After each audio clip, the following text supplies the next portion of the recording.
Hello, meet mister Kumar. ये बहुत बड़े बिल्डर हैं। हेलो। हेलो। हाय।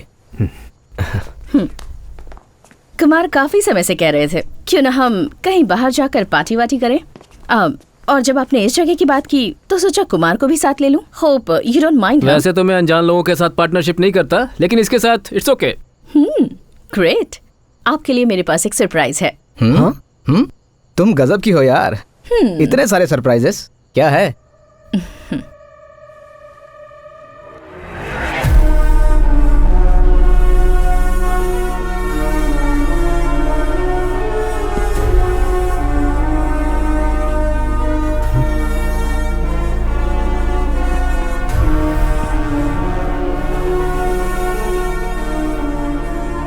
कौन है तू?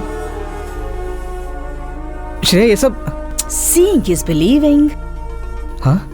What?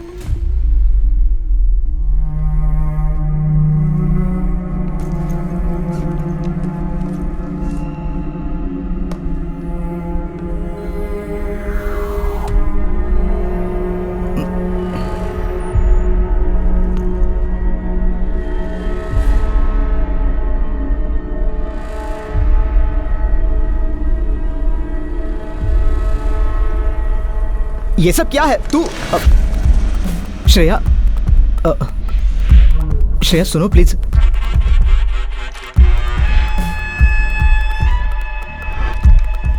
ये सब क्या चल रहा है यहाँ पर? और मैंने कुछ भी नहीं किया, मुझे कुछ नहीं मालूम है।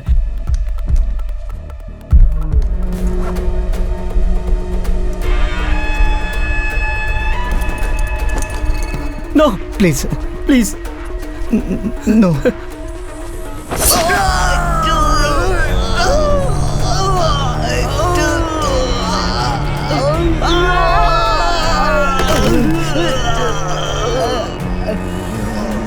सर मुझे मत मारिए सर, प्लीज मुझे मत मारिए sir. Sir please sir, sir please sir.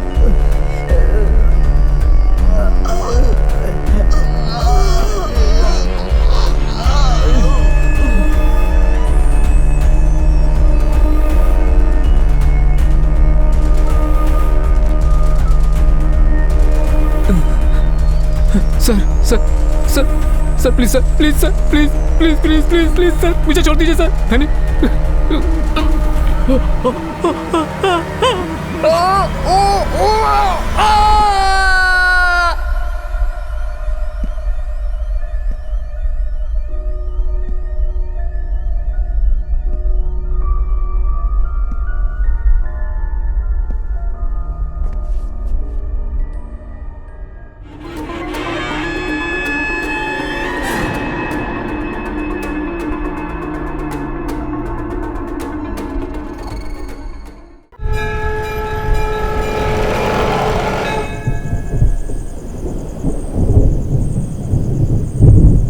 Doctor आप भी ना कमाल के आदमी हैं।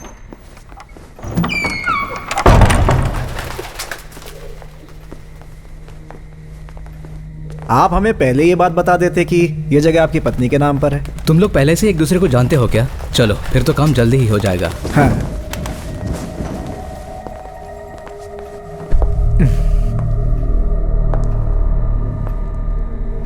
आप तो डील खत्म करके ही निकलेंगे ना? सब कुछ ठीक ठाक रहा तो चुटकियों में डील फाइनल कर सकते हैं हम लोग। क्यों डॉक्टर? बिल्कुल सही कहते हैं, एक बार डील हो जाए तो फिर देरी करना अच्छी बात नहीं। वैसे आपने अपने रिश्तेदारों के साथ एग्रीमेंट कर लिया है ना? क्या है कि एक बार जगह बिक गई और किसी केस में फंस गए तो मुश्किल हो सकती है। सिर्फ हमारे लिए नहीं, आपके लिए भी।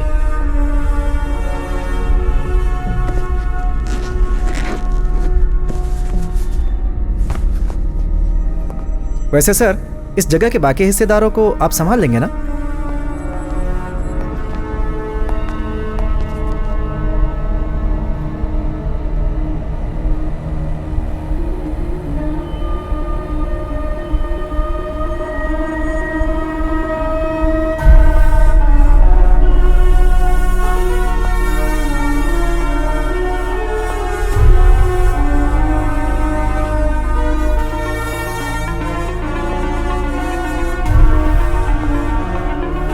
ये क्या है? क्या कर रहे हो तुम? हमें यहाँ बुलाकर चाल चल रहे हो? तुम जानते नहीं मैं कौन हूँ।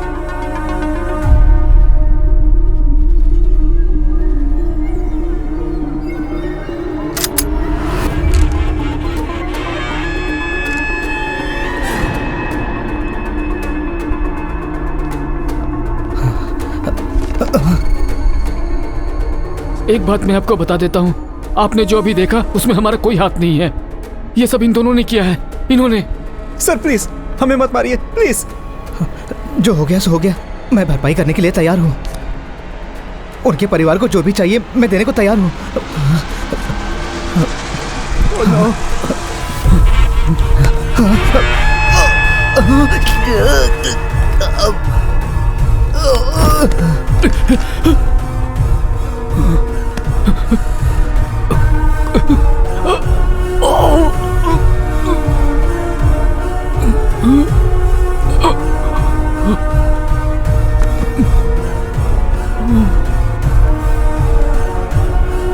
नहीं sir please no.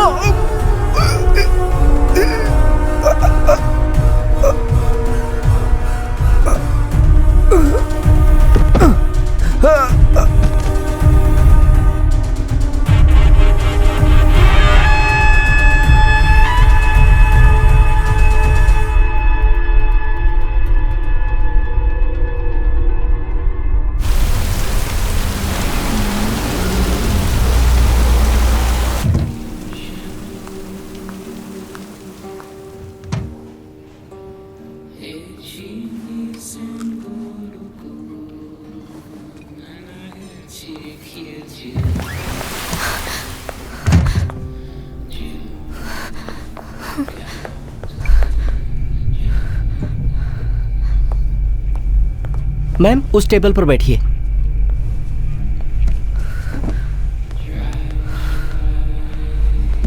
Madam order. Water please. Okay ma'am.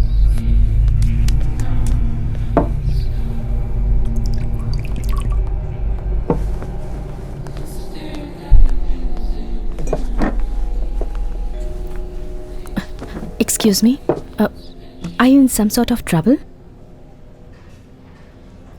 I can help you. नहीं, तुम मेरी मदद नहीं कर सकती। That means you are in trouble. I'm Harshita Chopra.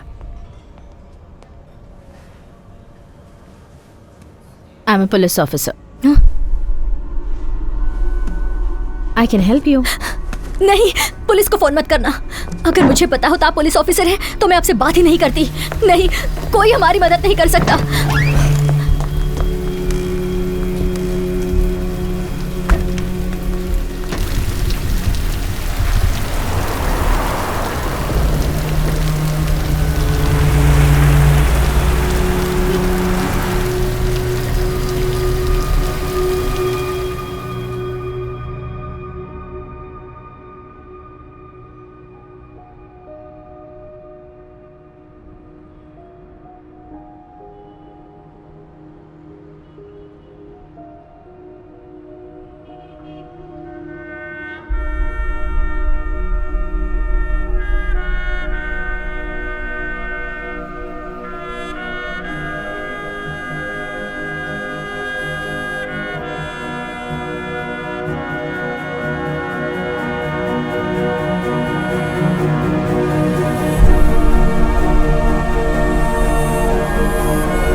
चाय पियेंगे सर? हाँ।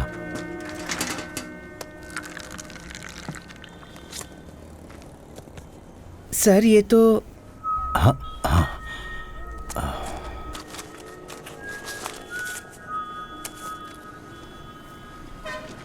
चाय। सर, मेरे पैरों की नसों में फिर से दर्द शुरू हो गया है। आप चाहे तो मुझे जहाँ चाहे भेज दीजिए, लेकिन ट्रैफिक में मत भेजिएगा। तो ऊपर भेज दूं?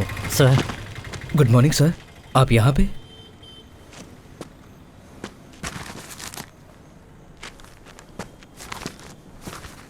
इन्होंने फिर से ज्वाइन किया है? मेरा अखबार गया, अब मुझे दूसरा खरीदना पड़ेगा, नहीं तो टॉयलेट में बोर हो जाऊंगा यार। क्या करोगे पढ़कर? कुछ नहीं, सब बकवास है।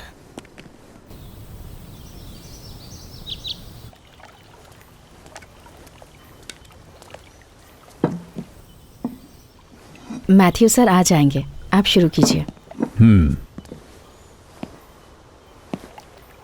हाँ, आओ Matthew. Good morning Matthew sir. बैठो। Good morning. जब भी तुम लेट होते हो, मुझे लगता है वक्त पर आने की तुम अपनी आदत भूल चुके हो। कोई बात नहीं, 10 मिनट लेट चलता मैथ्यू है। Sir breakfast. It's okay, it's okay. खाओ ना Matthew. No no no sir. तो 7 महीने की छुट्टी के बाद तुम आज वापस ज्वाइन कर रहे हो, और आज शाम तुम नौकरी छोड़ भी रहे हो। फैसला सोच समझ कर किया है ना? तो आज तुम्हारी सर्विस का आखिरी दिन है।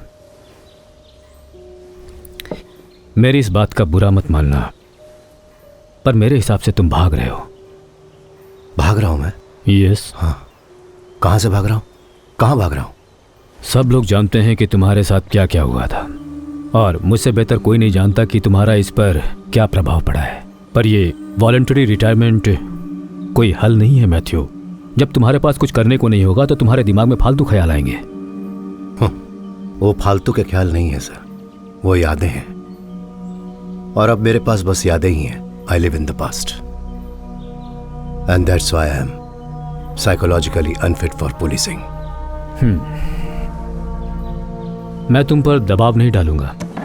तो कल सुबह तुम एक यात्रा पर निकल रहे हो, लेकिन तुमने मुझे बताया नहीं तुम कहाँ जा रहे हो। सर, ये एक मिशन है सर। मुझे नीलिमा की आखिरी इच्छा पूरी करनी है। उसने जिंदगी में मुझसे बस एक ही चीज़ मांगी थी। खैर छोड़ो, फिलहाल मैं तुम्हारी जगह किसी को पोस्ट नहीं कर रहा हूँ। कमिश्नर फिलहाल सिटी टास्क फोर्स संभाल लेगा, और तुम्हारी जगह किसी को रखना इतना आसान नहीं है मेरे दोस्त। But the show must go on sir. मुझे डर है शो कहीं बंद ना हो जाए। सर, तुम्हें मेरी हेल्थ इश्यूज के बारे में तो पता ही है। ये जल्दी थक जाना और अचानक वजन कम होना। डॉक्टर्स काफ़ी टेस्ट कर चुके हैं। बॉम्बे के टाटा इंस्टीट्यूट में कुछ सैंपल्स भी भेज दिए गए हैं, और आज रिजल्ट्स भी आने वाले हैं। सर। खैर छोड़ो, जाने से पहले शेव कर लेना। सर। रहने दो, दाढ़ी में बिल्कुल किसी फिलोसोफर जैसे दिखते हो, एंड इट सूट्स यू। चलो।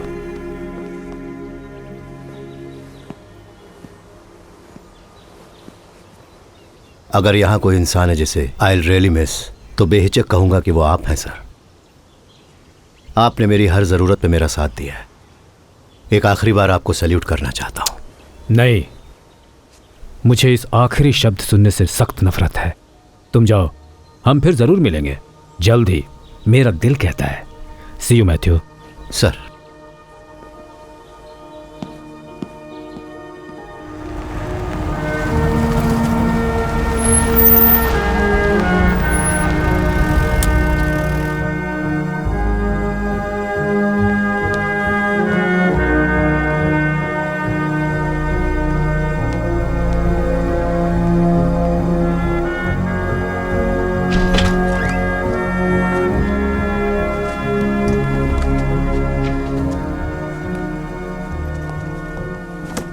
सुनो अनिल सर। मुझे गत्ते का एक बड़ा सा बॉक्स चाहिए होगा। ओके, मेरी सर। बुक्स और पर्सनल फाइल्स पैक करने सर, के लिए। क्या आज ही आप? तुम जानते हो तो दोबारा क्यों पूछ रहे हो? सर मैं आए? हाँ श्रीनी आओ। और बताओ क्या चल रहा है? सर तो आपने फैसला कर लिया है? फिर से सोच लीजिए। मैं डीजी से मिल चुका हूँ। मुझे जो भी कहना था मैंने उन्हें बता दिया है। इसका मतलब इस बारे में आप मुझसे कोई बात नहीं करना चाहते? नाराज मत हो यार। सर तुम तो सब समझते हो। अब ये सब मुझसे नहीं होगा।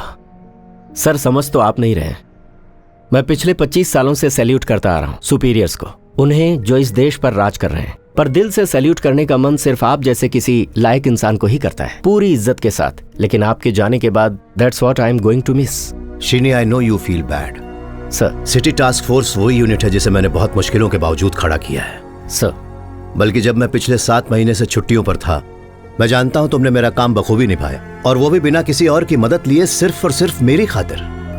आज इतने दिनों के बाद जब मैंने अपनी ड्यूटी ज्वाइन की है और उसी दिन मैं वॉलंटरी रिटायरमेंट लेकर जा रहा हूं, यू फील लेट डाउन। जाने दीजिए सर, जो कुछ आपके साथ हुआ अगर मेरे साथ हुआ होता तो मैं तो अब तक पागल हो चुका होता। आर यू श्योर सर कि मैं पागल नहीं हूं?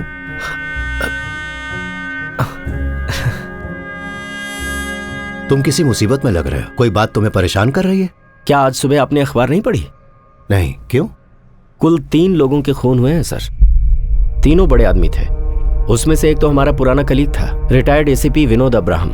असली बात आपको क्राइम सीन देखने के बाद ही पता चलेगा। किसी तरह की जबरदस्ती या हिंसा का नामो निशान नहीं। चेहरों पर ब्लैक मास्क लगाकर तीनों लाशों को बिल्कुल समान दूरी पर रखा गया था।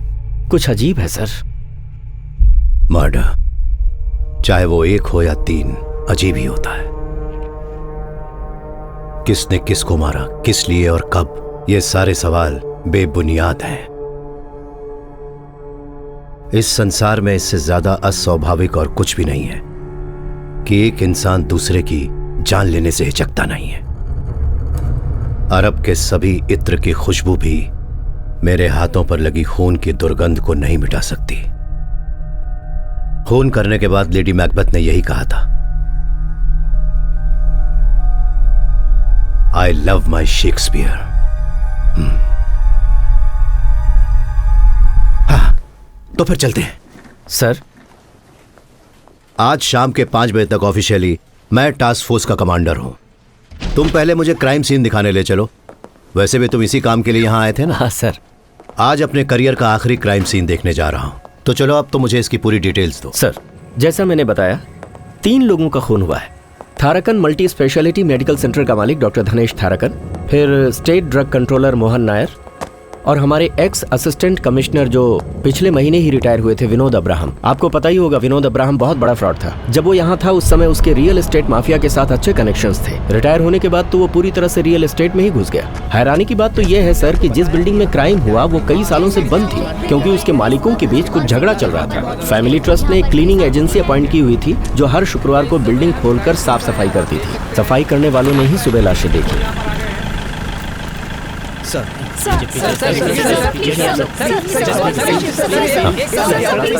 आज सुबह मैं तुमसे पूछना भूल गया, अब तुम्हारे पैरों का दर्द कैसा है? बहुत बुरी हालत है सर। मैं आयुर्वेदिक दवाइयाँ ले रहा हूँ। पेट कम करने की दवा लो। सुना है आप मुझे ट्रैफिक ड्यूटी में शिफ्ट कर रहे हैं, लेकिन मैं ज्यादा देर खड़ा नहीं रह सकता। कुछ कीजिए ना सर, इनसे हालचाल पूछे, ये डिमांड रखने लगते हैं।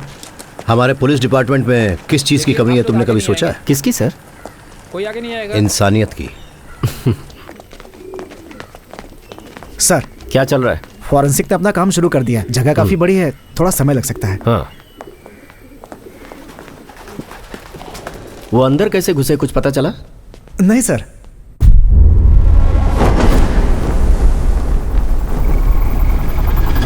क्लीनिंग एजेंसी के जो लड़के हैं उन्हें जाने मत देना। चाबियां सिर्फ उन्हीं के पास हैं। शायद उन्होंने डुप्लीकेट बनवाई हो। सर, मैंने उन्हें पुलिस स्टेशन भेज दिया है। हाँ, और मरे हुए लोगों के रिश्तेदार सुबह से ठीक है, उन्हें खड़े बाहर हैं। इंतजार करने दो। सर, ये हर्षिता चोपड़ा है।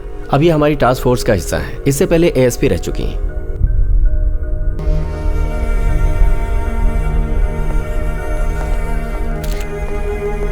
सर, हमारा मानना है कि इन तीनों का खून इनके शरीर में जहर देकर किया गया है, क्योंकि इन तीनों के दाएं हाथ पर इंजेक्शन के निशान मिले हैं। सर, कुछ कहना चाहती हो? जो मैं कह रही हूँ पता नहीं उसका कुछ मतलब है या नहीं, पर कल रात मेरे साथ कुछ अजीब हुआ। वो क्या? वो रेस्टोरेंट बस यहाँ से 1 किलोमीटर की दूरी पर है, तो वो घटना और ये कत्ल, इनके बीच कुछ तो लिंक है, बस ऐसा मुझे लगता है। अरे कोई लड़की अपने पति या बॉयफ्रेंड से लड़कर ऐसे ही वहाँ उस कॉफी शॉप पर आ गई होगी। तुम्हारे पूछने पर उसने कहा कि वो नहीं चाहती कि पुलिस उसके मामले में पड़े और हड़बड़ी में निकल गई। उसका इस मर्डर केस से क्या संबंध हो सकता है? आई एम सॉरी सर, मुझसे गलती हो गई। हाँ हाँ, ओके। ये क्या टाइम पास चल रहा है यार? ये अभी बाहर से आई है ना सर, जाने दीजिए। हाँ। श्रीनी, मैं जा रहा हूँ। हाँ सर, मैंने तुम्हारे लिए यहाँ आकर सब कुछ देख लिया। अब आगे तुम देखो। मैं कल सुबह ही अपने सफर पर निकल रहा हूँ। Okay, good luck. पर अब सर 1 मिनट। सर, हाँ, तुमने परसों ही वापस ज्वाइन किया है ना? जी सर, मैंने आपको फ़ोन किया था पर फ़ोन बंद था। लैंडलाइन पर भी किया था लेकिन किसी ने उठाया नहीं। सर, सिर्फ आपके कहने पर ही डीजी साहब ने मेरा सस्पेंशन रोका और कमिश्नर साहब ने बताया कि मुझे फिर से टास्क फोर्स में अपॉइंट कर लिया गया। सर, मैं आपका शुक्रिया हाँ, कैसे? तुम्हारी बेटी साहिबा कैसी है? उसका मेडिकल में एडमिशन हो गया सर। इसके लिए मुझे पैसे बहुत देने पड़े तो बहुत भाग दौड़ की मैंने, पर उसकी इच्छा पूरी हो गई सर। सर, अभी तक पुलिस ने इस बारे में कोई खुलासा नहीं किया है। इस बारे में हम आपको अपडेट्स देते रहेंगे। फिलहाल चलते हैं स्टूडियो में। सर, क्या कोई इंसान 7 महीने में इतना बदल सकता है? 7 महीनों की बात कर रहे हो? ये जो जिंदगी है ना 7 मिनट में बदल सकती है।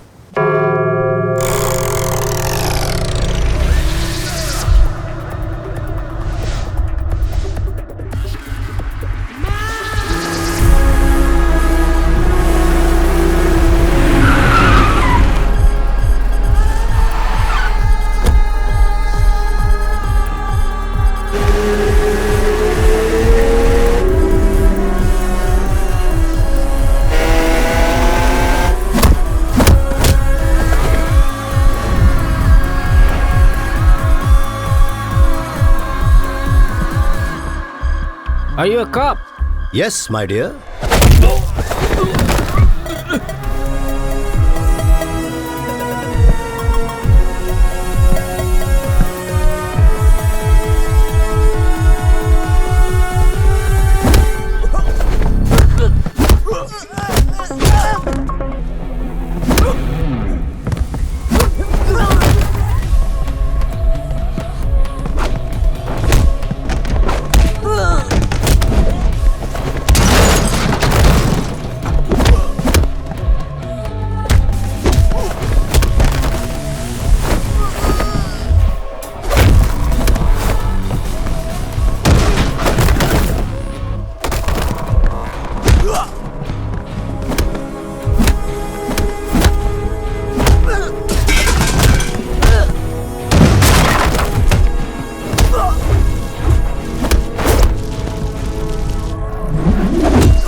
Get up, police. Come on, get up.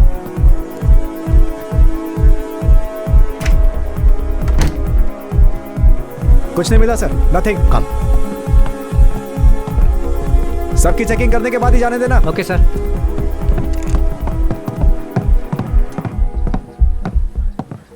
ठीक है, मैं देखता हूँ। Yes police. Police sir, I am Madhusudan Reddy from Hyderabad. What brings you here? Sir, वो मैं अपने दोस्त की बेटी की शादी में आया हूँ। मेरे कुछ दोस्तों ने मुझे बुलाया है। Party, music, I love music sir, but no drugs sir. कसम से सर, मेरा यकीन कीजिए sir. Okay, okay. I'll take a picture. Sure sir. Thank you.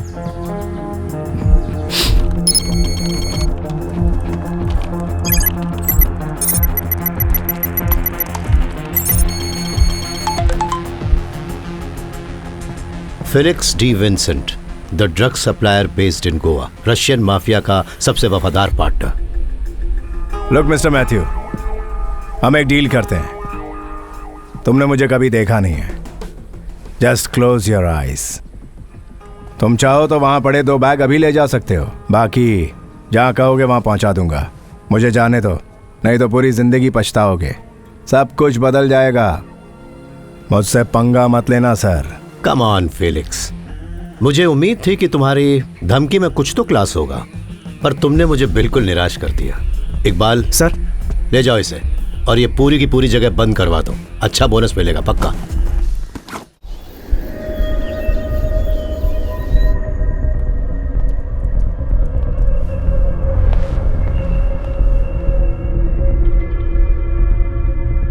बिना मेरे सवालों का जवाब दिए तुम कब तक इस तरह से बैठे रहोगे फेलिक्स? ये एक ऐसी जगह है जिसके बारे में ज्यादा लोग नहीं जानते। तुम यहाँ आसानी से आ नहीं सकते, तो तुम यहाँ से जाओगे कैसे? आपकी धमकी में क्लास है। सर थोड़ी देर वॉक लेकर आइए ना, तब तक मैं पूछताछ करता हूँ ना इससे। मेरी पूछताछ का स्टाइल बिल्कुल क्लासी नहीं होता, देसी होता है। केरला में जगह जगह पर माल पहुंचाना, तुम्हारा यहाँ का सारा dealer network, raw material sourcing, मुझे उन सब की जानकारी चाहिए। बिना बताए यहाँ से निकल नहीं पाओगे। मुझे यहाँ से जाने की कोई जल्दी नहीं है। Actually I like this place.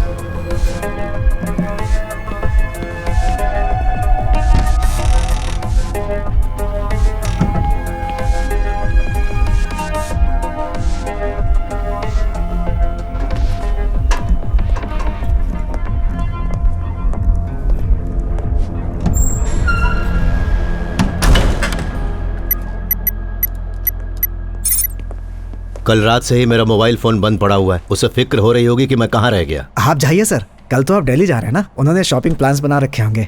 वो यहाँ पर इसीलिए आई है, लेकिन मैं फेलिक्स को यहाँ कस्टडी में छोड़कर दिल्ली कैसे जा सकता हूँ? परसों तो आप वापस आ ही जाएंगे ना सर, 2 दिनों के लिए मैं इसे संभाल लूंगा, मुझे हाथ दिखाने का मौका मिलेगा। Hey, no third degree stuff Iqbal. तुमने डीजी का सर्कुलर पढ़ा है ना? पुलिस से कह रहे हैं कि वो किसी को ना मारे, बंदर पेड़ पर चढ़ने से बाज आएगा। हमारा तो काम ही है क्रिमिनल्स को मारना सर। तुम सुधर जाओ। और तुम्हारी बेटी साहिबा का क्या हुआ? सर मुझे नहीं लगता कि उसके मनपसंद कॉलेज में उसका एडमिशन हो पाएगा। आप इस मामले में लकी रहे। एम्स एंट्रेंस एग्जाम में 3rd आना कोई छोटी बात नहीं होती है सर। मेरी ओर से कांग्रेट्स कहिएगा उसको। थैंक्स। हे मालू, सॉरी बेटा, मैं जरूरी काम में फंस गया था। चलो चले। मम्मी कहाँ है? मम्मी मेरे लिए मॉल में कपड़े सिलेक्ट कर रही हैं। उन्होंने कहा था आपको परेशान न करूं, पर मैं जा रही हूं ना, तो मुझे पता नहीं कि अब आपके साथ शॉपिंग का मौका कब मिलेगा। सॉरी बेटा, मैंने तुम्हें बताया था ना, क्या करूं, मेरा काम ही ऐसा है। आपको पता है ना मुझे दुनिया के किस काम से सबसे ज्यादा नफरत है? Police. Because it involves violence. Oh.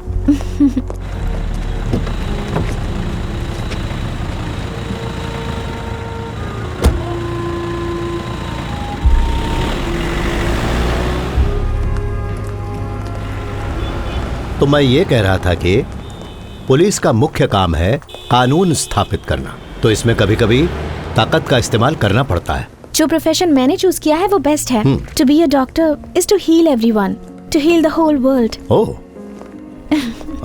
Mummy गरीब बच्चों के लिए जो स्कूल शुरू करने वाली हैं, मैं उसके पास एक छोटा सा हॉस्पिटल बनाऊंगी। देखना, तुम्हारे और तुम्हारी माँ के ये प्लान मुझे पक्का कंगाल बना कर ही छोड़ेंगे। कंगाली का अपना अलग मजा है dad. Live adventurously. Sorry sorry sorry.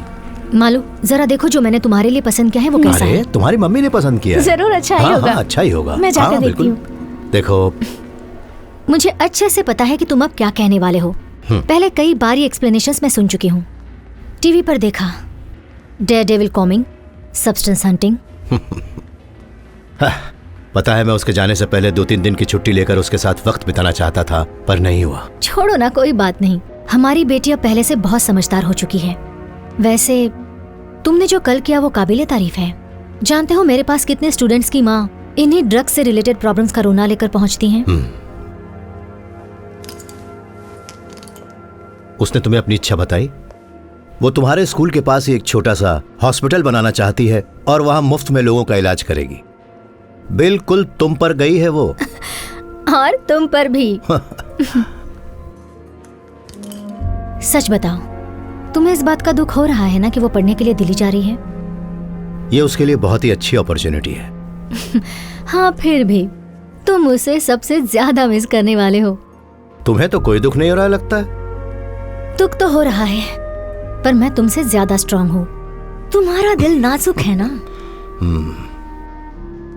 अब घर में सिर्फ हम दोनों ही रह जाएंगे, पहले की तरह।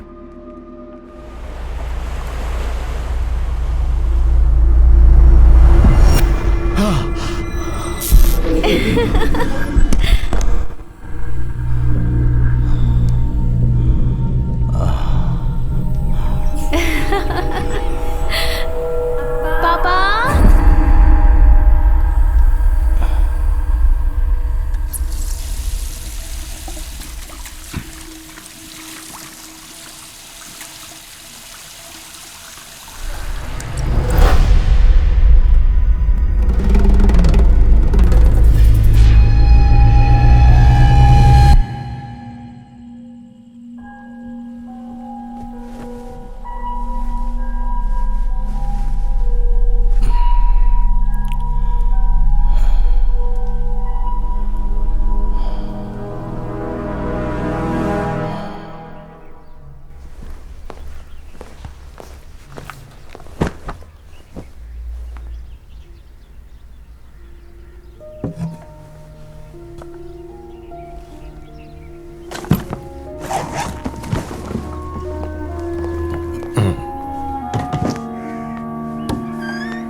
सर। अरे श्रीनी, सर। इतनी सुबह सुबह यहाँ?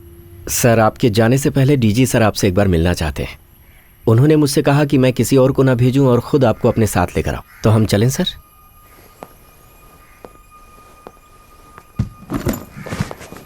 मैं अपनी गाड़ी में आऊंगा, तुम फॉलो करो। मैं आपके साथ चलता हूं सर।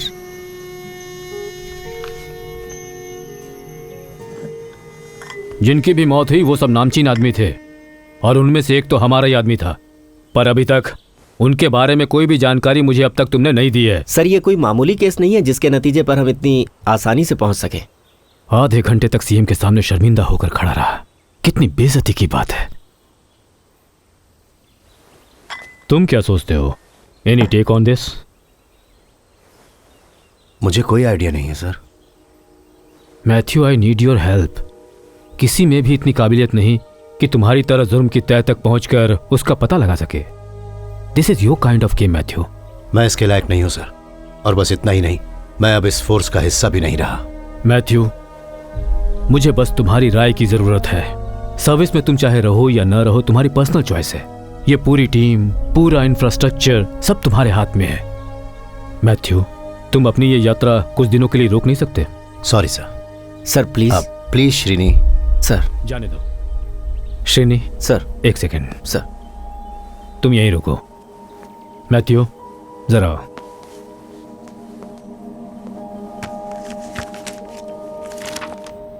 मैं तुम्हें एक बात बताना चाहता हूं। मुझे जिस बात का डर था आखिर वही हुआ। टेस्ट के रिजल्ट्स आ गए हैं, पॉजिटिव है।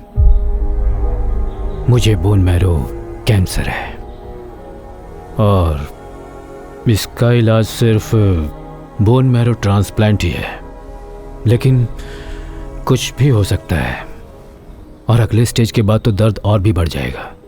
और इन सब के बीच ये केस आया है, मैं और भी कमज़ोर पड़ गया हूँ, इसलिए मैंने तुम्हें यहाँ बुलाया।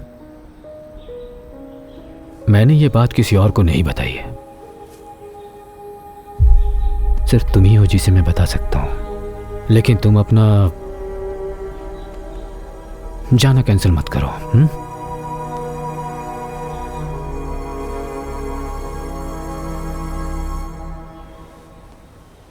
श्रेणी सर, तुम इस केस की छानबीन शुरू कर सर। दो।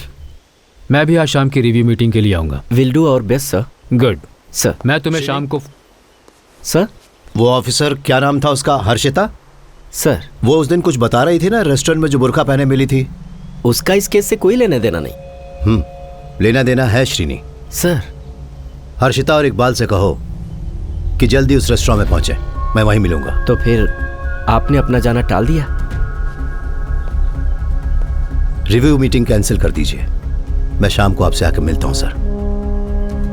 Thank you Matthew, thank you very much.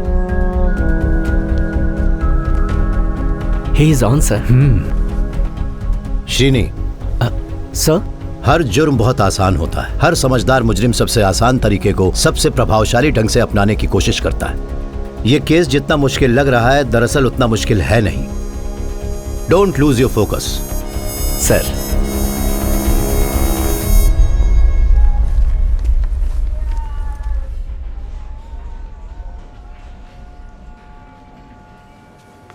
Harshita, कितना वक्त हो गया तुम्हें सर्विस ज्वाइन किए हुए? लगभग 10 महीने सर। तुम्हें ऐसा क्यों लगता है कि इन मर्डर्स का उस घटना से संबंध है जो उस दिन तुम्हारे साथ हुई? ऑनेस्टली मुझे नहीं पता सर, बस मन से आवाज आई, माय गट फीलिंग। मैं बताता हूँ कि तुम्हें इन दोनों घटनाओं में कुछ संबंध आखिर क्यों लगता है। सर, उस दिन जब तुमने उस लड़की की मदद करनी चाहिए तो उसने किस तरह से जवाब दिया? नहीं, तुम मेरी मदद नहीं कर सकती। ओके, उसने मेरी कहने के बजाय हमारी कहा। जी सर। जैसे उसकी जुबान फिसली, तुम्हें उससे एक संकेत मिला कि वो लड़की उस समय वहां अकेली नहीं है, उसके साथ कोई और भी वहां मौजूद है। उस समय तुम्हारा ध्यान उस पर नहीं गया, पर जब तुमने उन 3 लाशों को एक समान दूरी पर पड़े देखा, तब उस लड़की ने तुम्हारे सामने जो हमारी शब्द बोला था, तुमने उसे क्राइम सीन के साथ जोड़ दिया। That's what happened. सर, जैसे ही वो दरवाजा खोलकर अंदर आई, उसने कांच के पार्टीशन से बाहर की तरफ देखा, जैसे कोई उसका पीछा कर रहा हो, है ना? Right sir. हर्षिता, तुमने उस कांच के बाहर देखने की कोशिश की? नहीं सर। तो जाओ, जाकर देखो। क्या तुम दूसरे के नजरिए से चीजें नहीं देखना चाहोगी? एक काबिल पुलिस वाले को यह करना चाहिए। Just go and see. Sir,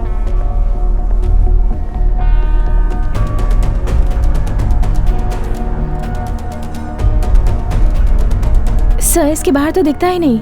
yes, तुमने कहा था कि वो औरत अंदर आने के बाद वहां खड़ी होकर कुछ देर कांच के बाहर देख रही थी।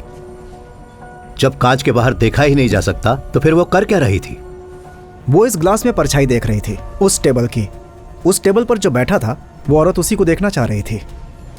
तो इसका मतलब उसका वो डर और जो परेशानी थी, सब एक नाटक था उस टेबल पर बैठे हुए इंसान का ध्यान अपनी तरफ खींचने के लिए। हो सकता है कि वो चाहती थी कि वहां बैठा हुआ इंसान उठे और जाकर उससे पूछे कि उसके साथ हुआ क्या है। तो पता लगाते हैं उस दिन उस टेबल पर कौन बैठा हुआ था। इकबाल, हम लोग सीसीटीवी फुटेज देखते हैं।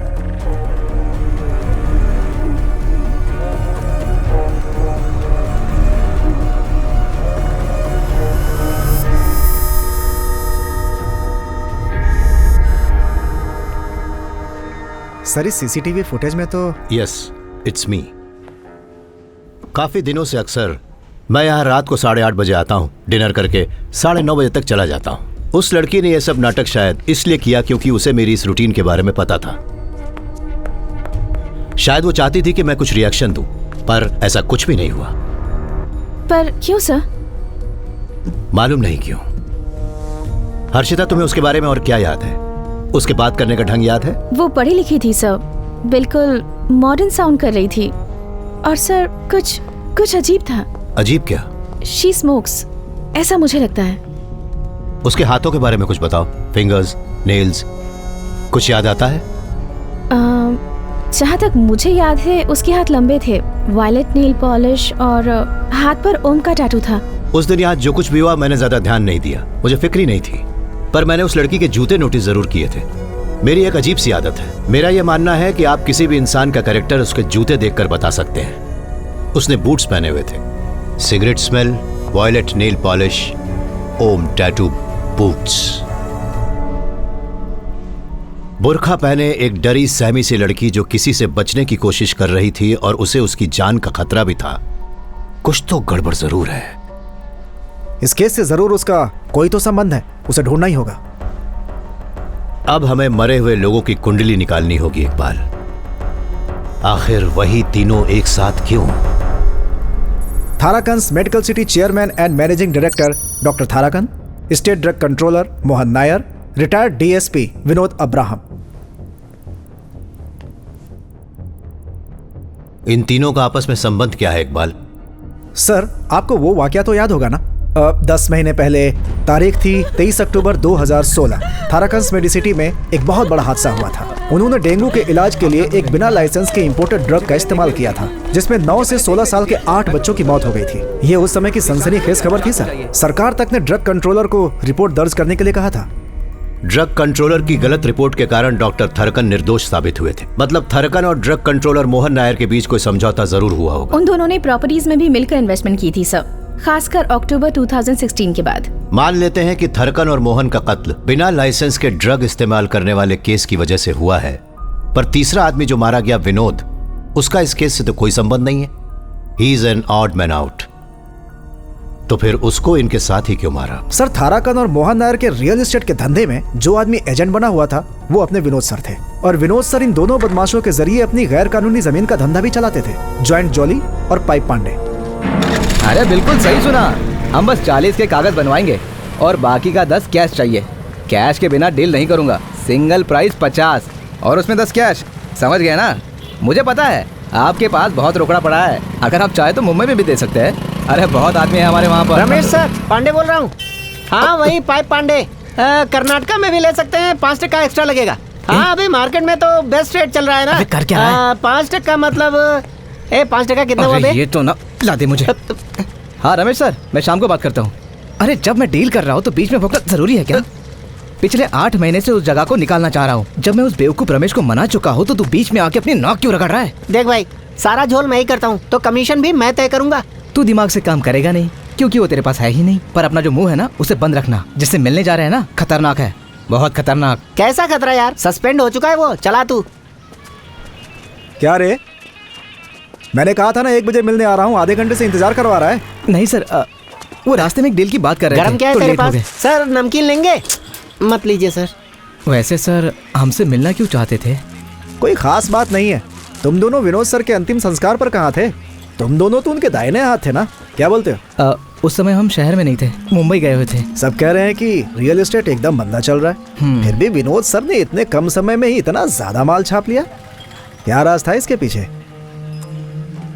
लगता है आप भी उसी नाव में चढ़ना चाहते हैं। विनोद सर तो अचानक टपक गए, उनकी जगह खाली है। सर आप वो जगह आसानी से भर सकते हैं। लेकिन विनोद सर आपकी तरह नहीं थे सर। यही तो करप्शन का फायदा है, हर जगह सॉलिड कनेक्शन बन जाते हैं और इज्जत भी मिलती है। खैर आपकी सस्पेंशन कब खत्म हो रही है सर? सर एक सस्पेंड हुआ पुलिस वाला और आउटडेटेड सुपरस्टार एक जैसे होते हैं। फिलॉसफी। अच्छा सुनो, हाँ वो जो बंद पड़ा बंगला है, विनोद सर और बाकी के 2 लोग, क्या संबंध था उनमें? बंगले के मालिकों में तो झगड़ा चल रहा था ना, तो क्या विनोद सर ने उनके बीच का झगड़ा सुलझा दिया था? ओह, तो ये वजह थी कि आप हमसे मिलना चाहते थे।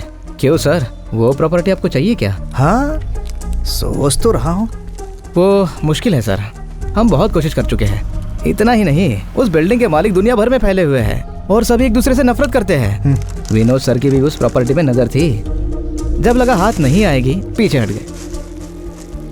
तो फिर वो लोग उस बंद बिल्डिंग के अंदर आखिर करने क्या गए थे?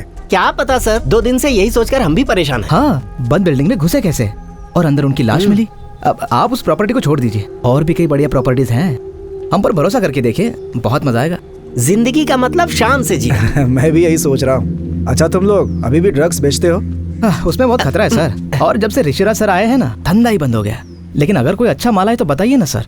मशरूम, फिश, केमिकल या फिर ऐसे कुछ। सर आपकी तो एक्साइज और एंटी नार्कोटिक्स में अच्छे कनेक्शन हो गए ना सर। बोलिए तो फिर से धंधा शुरू कर देता हूँ। ऐसे किसी धंधे का नाम भी मत लेना। वो क्यों? वो इसलिए क्योंकि 2 दिन पहले मैंने ड्यूटी ज्वाइन कर ली है। अगर दोबारा ये धंधा करते हुए दिख गए ना, मैयत निकाल दूंगा दोनों की। तो इधर आ। क्या कहा तूने? सस्पेंडेड पुलिस वाला और आउटडेटेड सुपरस्टार एक जैसे होते हैं? इतनी जोर से क्यों मारे सर? सुपरस्टार सच में थोड़ी मारता है। हाँ समझ गया। जहां कत्ल हुआ उस बंगले को हर शुक्रवार को ही खोला जाता था ना? जी सर। लगता है गुरुवार की रात इस वारदात को अंजाम देने के लिए जानबूझकर तय की गई थी, ताकि जब बंगला शुक्रवार को खोला जाए तो लाशें वहां पड़ी मिलें, बिना किसी नुकसान के, बिना सड़े गले। पर क्यों सर? ताकि दुनिया वालों को जल्द से जल्द मरने वालों के बारे में पता चल सके। खूनी इन कत्लों के जरिए समाज के लोगों में जरूर कोई न कोई खास मैसेज पहुंचाना चाहता था। कुछ तो है जिसे हमने अनदेखा कर दिया है या अभी तक ढूंढ नहीं पाए। वो जरूर सीन ऑफ क्राइम पे है इकबाल, आई एम श्योर। 3 एकदम तंदुरुस्त लोग एक जहरीला इंजेक्शन लगवाने के लिए इतनी आसानी से आखिर मान कैसे गए? ये कुछ अजीब सा नहीं है? खुद को बचाने का मौका नहीं मिला होगा सर उनको, क्योंकि हो सकता है गन पॉइंट पर हो वो तीनों। बिल्कुल सही। तो इसका मतलब खूनी अकेला नहीं था, कम से कम 2 लोग और थे। एक के हाथ में गन होगी और दूसरे के हाथ में इंजेक्शन। सर इस घटना से ठीक 2 हफ्ते पहले इनमें से एक अहमदाबाद के नंबर से अपने विनोद सर के पास एक कॉल आई थी सर। ये बात 7 मिनट 40 सेकंड तक चली। विनोद सर ने उसके बाद डॉक्टर थाराकन को फोन किया और थाराकन ने तुरंत मोहन नायर को। फिर डॉक्टर थाराकन ने विनोद सर को वापस फोन किया और आखिर में विनोद सर ने उसी नंबर पर फिर से फोन किया। इन सब कॉल्स में सिर्फ वही लोग शामिल हैं जिनका मर्डर हुआ, और बिल्कुल ऐसी ही घटना कत्ल के 1 दिन पहले भी घटी थी। तो इन सब बातों से हमें यह पता चलता है कि 2 हफ्ते पहले अहमदाबाद से विनोद को एक फोन आया था। फोन करने वाले ने शायद ये कहा होगा कि वो उस विवाद में फंसे बंगले के मालिकों में से एक है। सोचो अगर उसने विनोद से ये कहा हो कि वो लोग उस बंगले को बेचना चाहते हैं। Hello, yes. हाँ विनोद, हमने जिस प्रॉपर्टी के बारे में बात की थी, जिसे खरीदने की नाकाम कोशिश की थी, वही ना? मैं निकल रहा हूँ, 5 मिनट रुको बस। हाँ प्रॉपर्टी का मालिक और उसकी पत्नी 24 तारीख को आ रहे हैं। हाँ, कहाँ पे हो? मैं पहुंच चुका हूं। दोनों कातिल बंगले में पहुंचे और उन्होंने डुप्लीकेट चाबी से मेन डोर को खोला। वो पहले से ही इंतजार कर रहे थे उन तीनों का। मेरा एक अनुमान ये भी है, ये भी तो हो सकता है कि बंगले के अंदर इंतजार करने वाले कातिल एक आदमी और एक औरत थे। हो सकता है कि उन दोनों ने खुद को पति पत्नी बताया हो ताकि डील थोड़ी और वास्तविक लगे। तो फिर जो औरत हमें रेस्टोरेंट में मिली थी वो उन हत्यारों में से एक थी sir? I won't be surprised. तुम्हें परेशान होने की जरूरत नहीं थी, मैं खुद चला जाता। कम ऑन सर, ऐसा मत कहिए। जंक फूड और मोटापा, तो तुम अक्सर बाहर ही खाना खाती हो। I hardly cook. मैंने बहुत से लोगों से आपके वॉलंटरी रिटायरमेंट के बारे में सुना है। मुझे लगता है हमें हमेशा काम करते रहना चाहिए। पुलिसिंग में खुद की भावनाएं व्यक्त की जा सकती हैं, योर एंगर, फ्रस्ट्रेशन और भी कई चीजें। मतलब हर किसी पर मैं अपना गुस्सा निकालता रहूं? तुम शायद एक टूटे हुए रिश्ते के दर्द से गुजर रही हो। अब तुम ठीक हो ना? आपको ये कैसे पता? आपको ये किसने बताया? तुमने जो अभी अपने को व्यक्त करने की बात की, योर होल एटीट्यूड और तुम्हारी दाईं कलाई पर वो निशान इस बात का सबूत है। मैं नादान थी, वो मेरे लायक ही नहीं था। पता नहीं मुझे आपके सामने ये सब बातें कहनी भी चाहिए या नहीं सर। बोलने में बुराई भी क्या है, तुम बोलो। प्यार धोखे का दूसरा नाम है। या तो लड़का लड़की को धोखा देता है या फिर लड़की लड़के को धोखा देती है, और अगर दोनों एक दूसरे को धोखा नहीं देते तो प्यार को धोखा देते हैं।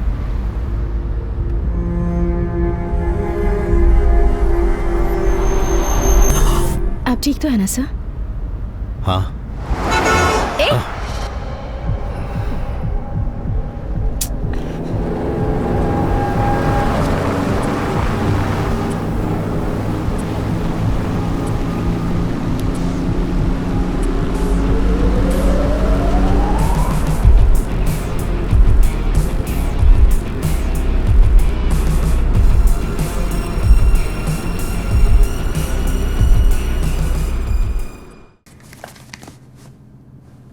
प्रॉपर्टी का मालिक और उसकी पत्नी सुनो एक बार। Yes madam. ये मैथ्यू सर कुछ अजीब आदमी है। वेरी वेरी ब्रिलियंट, बट थोड़े से मेरा मतलब क्या वो आपको थोड़े पागल लगते हैं मैडम? नहीं, ऐसा नहीं है। पिछले 7 महीनों में उनके साथ जो कुछ भी हुआ है उसके बाद भी वो यहाँ खड़े हैं, बहुत बड़ी बात है। उनकी पत्नी और उनकी बेटी के साथ वाली ट्रेजेडी ना? जी मैडम, सर की बेटी का दिल्ली में MBBS में एडमिशन हो गया था। जब सर और उनकी पत्नी अपनी बेटी को दिल्ली छोड़ने एयरपोर्ट जा रहे थे। हाँ बोलो श्रीनी। आप कहाँ हैं सर? मैं अभी रास्ते में हूँ। सर वो फेलिक्स फरार हो गया है। What? हाँ सर, वो ये क्या कह रहे हो तुम? जी सर, ये सही है। आ रहा हूं मैं। सर ए श्रीधर, गाड़ी साइड में रोको।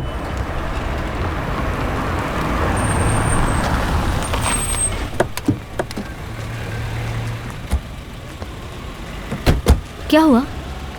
बेटा पापा को ना, आप नहीं चल रहे ना? मैं आ रहा हूँ ना, अगली फ्लाइट से पहुँचता हूँ, प्रॉमिस। देखिए आप इससे झूठा वादा मत कीजिए। अगर आप नहीं आ सकते तो कोई बात नहीं, मैं मजबूर हूँ। आप जाइए, हमारी फिक्र बिल्कुल भी मत कीजिए। कल आना हो, परसों आना हो, जब समय मिले आ जाइए। आपके आने तक मैं इसके साथ ही रहूंगी। पापा से नाराज मत होना बेटा। कोई बात नहीं पापा, फिक्र मत कीजिए, आप बाद में आ जाइएगा। श्योर? Okay bye. बाय पापा।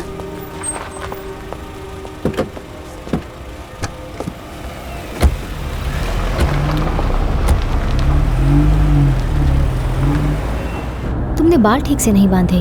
कोई बात नहीं, ठीक है।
मेरी बेटी। मैथ्यू, तुम उससे अभी नहीं मिल सकते। Matthew, please Matthew.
Mr. Matthew, Chief Doctor wants to meet you. Okay. दूसरे डॉक्टर्स की राय के लिए हमने नीलिमा की केस फाइल्स को डेनमार्क भिजवाया था। तुम जानते हो, उनके पास भी इसका कोई इलाज नहीं है मैथ्यू। डीजीपी ने मुझे बताया कि तुम्हारा और नीलिमा का कोई और रिश्तेदार भी नहीं है। ऐसी हालत में नीलिमा के साथ हर वक्त रहने के कारण तुम्हारी मानसिक स्थिति बिगड़ भी सकती है। तुम डॉक्टर विश्वेश्वर से आखिर मिल क्यों नहीं लेते? हमारे साइकेट्रिस्ट हैं काउंसलिंग के लिए। हो सकता है उनसे मिलकर तुम्हें अच्छा लगे।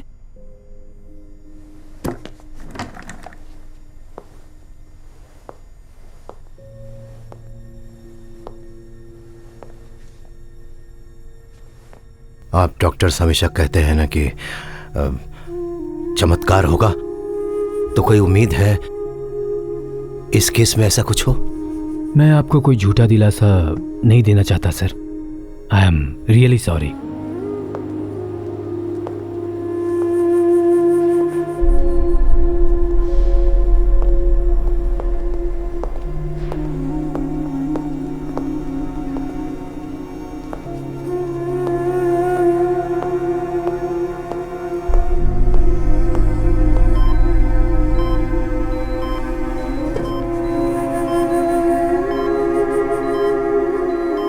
छह महीने तक सर मैडम के साथ हॉस्पिटल में ही रहे। जब मैडम की मौत हुई मैं उनसे मिलने गया था।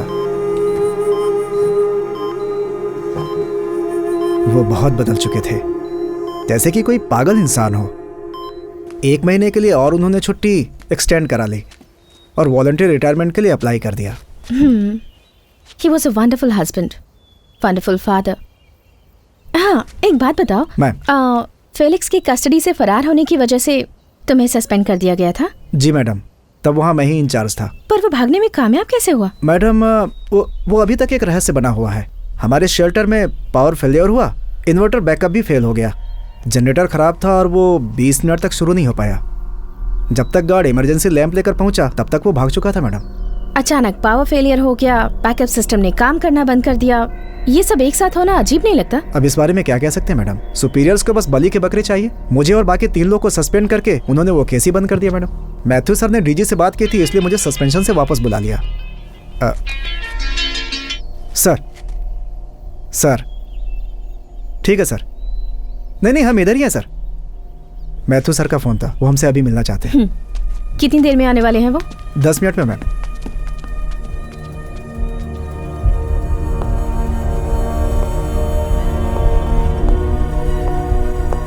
Iqbal sir, Tharakan's medical city में बिना लाइसेंस के ड्रग्स की वजह से जिन बच्चों की मौत हुई थी उनकी फोटोग्राफ्स वहां स्क्रीन पर दिखाओ। Okay sir.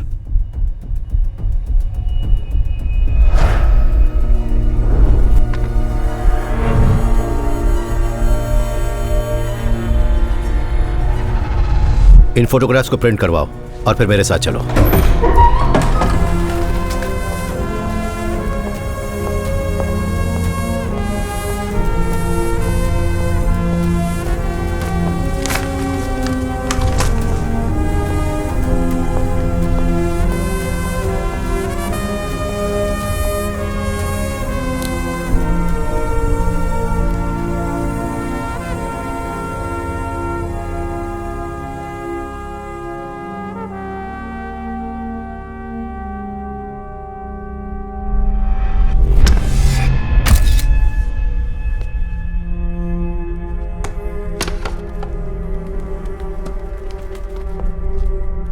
जिस दिन से मैं यहां से गया हूं, ऐसा कुछ तो था जो मैंने यहां देखा था, वो मेरे दिमाग में घूम रहा था। पर आज मुझे उस सवाल का जवाब मिल गया। यहां जितनी भी फोटोग्राफ्स हैं उनमें से सिर्फ इसी का फ्रेम अलग है। ये नया और मॉडर्न फ्रेम लगता है। तो खूनी इसके जरिए हम तक अपनी बात पहुंचाना चाहता है। इससे साफ पता चलता है कि डॉक्टर थाराकन और मोहन नायर का खून क्यों किया गया। हाँ, जैसा कि हमें पहले से शक था, जो इंसान इन बच्चों की मौत का जिम्मेदार है और जिसने उस इंसान का साथ दिया, उन्हें जो सजा हमारा कानून देता वही सजा उन्हें इस विलन ने दी। तो फिर सर मिस्टर विनोद, उनका तो इन बच्चों की मौत से कुछ भी लेना देना नहीं था। अब इसी सवाल का जवाब हमें ढूंढना है।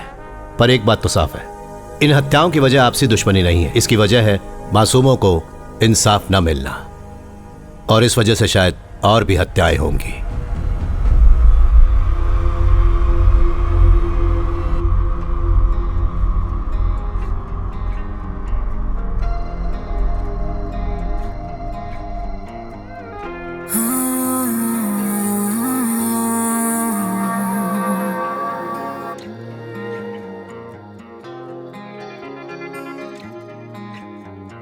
शोला है चाहत तू मेरी, तू ही दिल धड़कन तू मेरी, तू जो चाहे तू जो ढूंढे आ दिखा दूं मैं वो तुझको। मेरी पलकें मेरी जुल्फें देना चाहे छाऊं तुझको।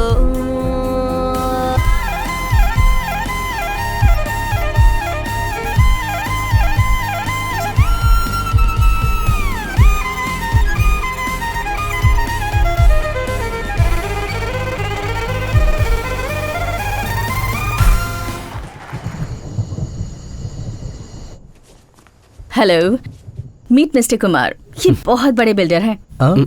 हेलो। हेलो। हाय। कुमार काफी समय से कह रहे थे क्यों ना हम कहीं बाहर जाकर पार्टी वार्टी करें।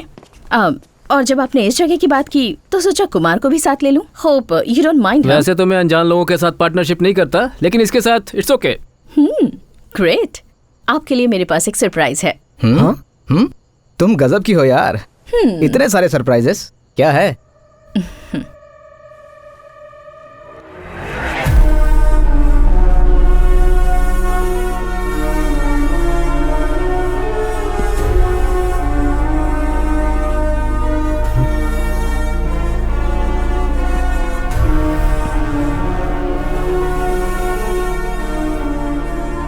कौन है तू? श्रेय, ये सब Seeing is believing. हाँ? What?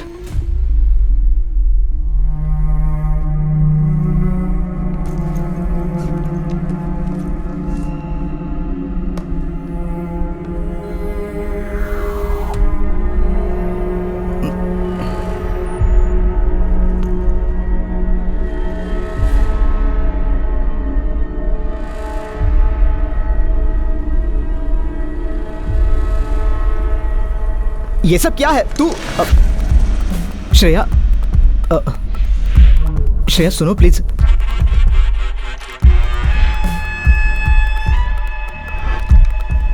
ये सब क्या चल रहा है यहाँ पर? और मैंने कुछ भी नहीं किया, मुझे कुछ नहीं मालूम है।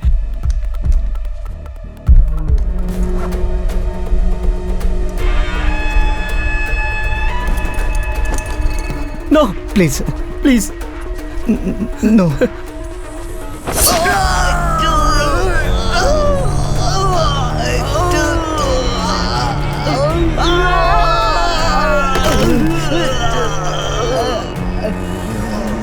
सर मुझे मत मारिए सर, प्लीज मुझे मत मारिए sir. Sir please sir, sir please sir.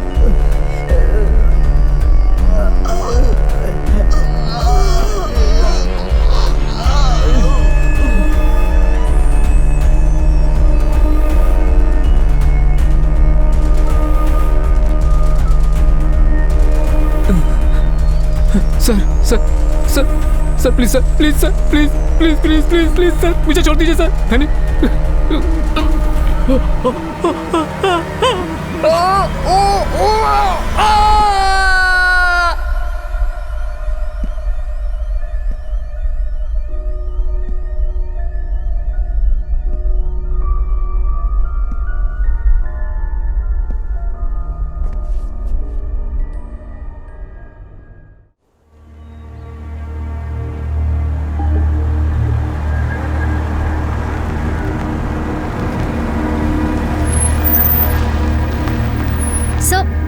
सो रुकिए, वहीं रुकिए। ये फार्म हाउस श्रवण कुमार का है। आप जानते ही हैं, वो बहुत बड़ी बिजनेस फैमिली से था, लेकिन काफी बिगड़ा हुआ लड़का था। जब वो यहाँ अपनी मीटिंग्स रखता था तो नौकरों को बाहर भेज देता था। कल शाम को वो अपने दोस्त सिनोज के साथ यहाँ आया था।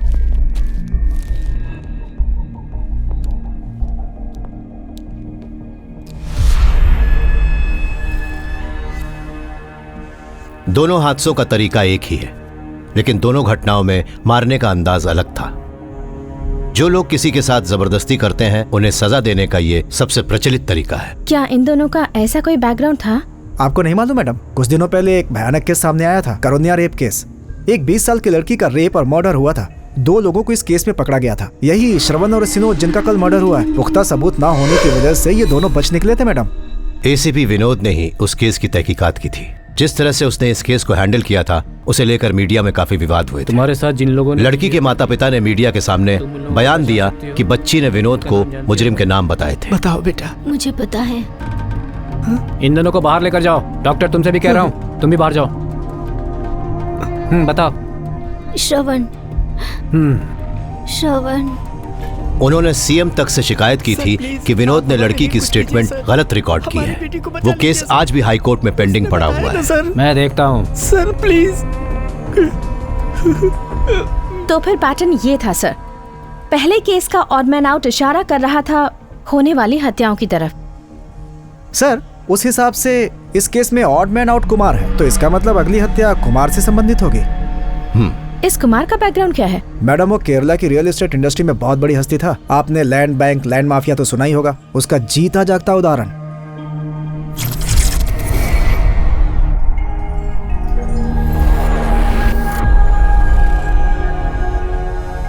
इस धरती के सबसे जहरीले प्राणियों में से एक है पफरफिश। यूं कह लीजिए कि नाक से भी ज्यादा जहरीली। इनके अंदर टेट्रोडोटॉक्सिन नाम का एक जहरीला केमिकल पाया जाता है। ये बहुत ही कॉम्प्लेक्स जहर है जो सीधा नसों पर प्रभाव करता है। बेशक मात्रा में कम हो, लेकिन ये सबसे खतरनाक ड्रग है और अगर मात्रा बढ़ा दी जाए तो ये जानलेवा हो सकता है। हमारे इस केस में जिसमें इंजेक्शन के जरिए सबको मारा गया है, इस पफरफिश का ही जहर है। और मुझे उम्मीद है कि ये काफी महंगा भी होगा। यस, और ये बहुत ही कम लोगों के पास मिलता है। इकबाल सर, समझ गए तुम्हें किन को पकड़ना है? Thank you ma'am. सर रुक, चल भाग।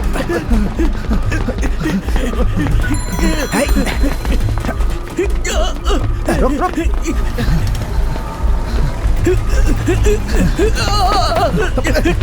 तू उस तरफ से जल्दी निकल।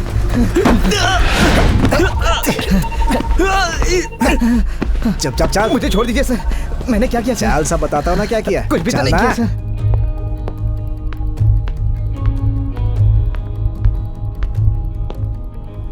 ये कोई पुलिस ऑपरेशन नहीं है। मैं सिर्फ तुम लोगों से कुछ बातें करना चाहता हूं, इसलिए तुम दोनों को यहां बुलाया है। तो फिर सर, इन्होंने हमें पूरे शहर में भगा भगा के क्यों थकाया? और फिर पकड़ने के लिए इन्होंने हमें जोर जोर से मारा। हमें पकड़ने के बाद जीप में लाके पटक दिया। हम भी तो इंसान है सर, पुलिस वाले नहीं है। मतलब मासूम है हम लोग। बिल्कुल सही सर। अगर ह्यूमन राइट्स वालों से हमने इनकी शिकायत कर दी ना, फिर देखना। हाँ, ये सब भी दिखाना ह्यूमन राइट्स वालों को। सर, इनके पास से ही मिला ये सब। हम पहले की तरह भी इस धंधे में नहीं है सर। हमें तुमसे एक बहुत जरूरी बात जाननी है, वो बता दो फिर तुम जा सकते हो। ये सब सामान जो तुम्हारे पास से बरामद हुआ है, इस पर कोई एक्शन नहीं लिया जाएगा, ये मेरा वादा है। बोलो, मंजूर है? आप जानना क्या चाहते हैं सर? प्ले करो। हाँ, उसमें बहुत खतरा है सर। और जब से ऋषिराज सर आए हैं ना, धंधा ही बंद हो गया। लेकिन अगर कोई अच्छा माल है तो बताइए ना सर। मशरूम, फिश, केमिकल या फिर ऐसे कुछ। इस वीडियो में तुमने जिस मछली का जिक्र किया है, जानते हो उसके जहर से किसी का कत्ल हुआ है। कहां पर मिलता है वो? कौन है उसका डीलर? वो क्या है ना सर, बहुत कम मिलता है ये कुछ बहुत ही खास कस्टमर्स के लिए आता है। बहुत खतरनाक होता है ये। बनाने में थोड़ी सी भी गलती हो जाए तो समझिए वो वही मर सकता है। और वैसे भी ये हमारा प्रोडक्ट नहीं है, इसके लिए आप हमें इतना मारकर यहाँ लेकर आए।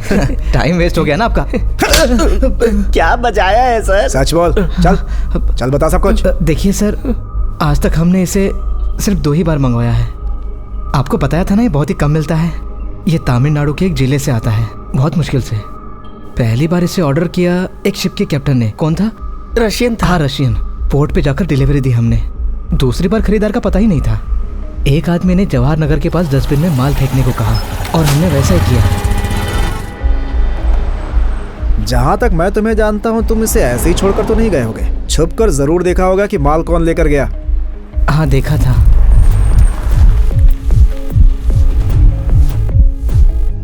तुमने ये नहीं देखा कि गाड़ी के अंदर कौन था? नहीं सर, बस उसके हाथ देखे। पक्का वो कोई औरत थी।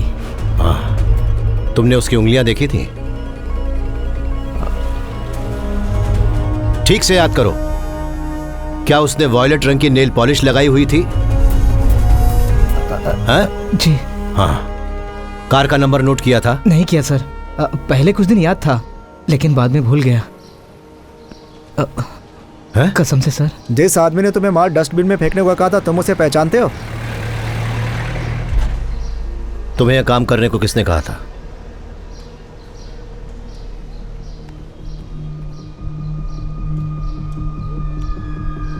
इसने कहा था?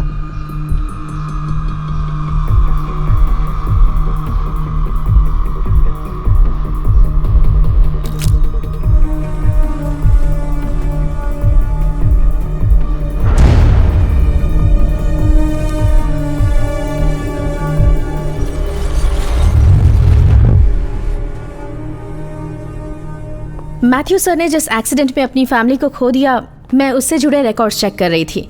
जिस ट्रक ने टक्कर मारी थी, उसका ड्राइवर भी वहाँ मारा गया था ना? जी हाँ मैडम। मैंने उस ड्राइवर की पोस्टमार्टम रिपोर्ट चेक की। उसके सिर के पीछे किसी भारी चीज से चोट लगी थी। रिपोर्ट के मुताबिक वही उसके मौत का कारण थी। पर यह चोट उसके सिर में लगी कैसे? किसी बहुत ही भारी मेटल ऑब्जेक्ट के लगने से यह घाव हुआ था। फॉरेंसिक चीफ गीता मैडम ने बताया। जरूर उसका सिर किसी चीज से टकरा गया होगा और वो आगे के गिलास से टक्कर खाकर बाहर गिर गया। एक्सीडेंट के बाद लगभग 40 मिनट तक सर की वाइफ और उनकी बेटी सड़क पर पड़े रहे, अनअटेंडेड। अगर वो उन सबको निशाना बना रहे हैं जो कानून से बच निकलते हैं, फिर और भी तो लोग हैं। उसने सिर्फ इन लोगों को ही क्यों चुना? डॉक्टर थारकन, विनोद, मोहन नायर और वो 3 लोग जिनका हाल में कत्ल हुआ, सिर्फ इन्हें मारने की क्या वजह हो सकती है? एक वजह तो है सर, जो हर चीज से जुड़ी हुई है। मेरे हिसाब से इन दोनों हादसों का कारण एक ही है, वो है थाराकंस मेडिसिटी। मुझे इस हॉस्पिटल के पूरे डेटाबेस की सारी जानकारी चाहिए। डेटाबेस से मेरा मतलब यहां पढ़ने वाले स्टूडेंट्स हैं। Okay sir. Okay, thank you.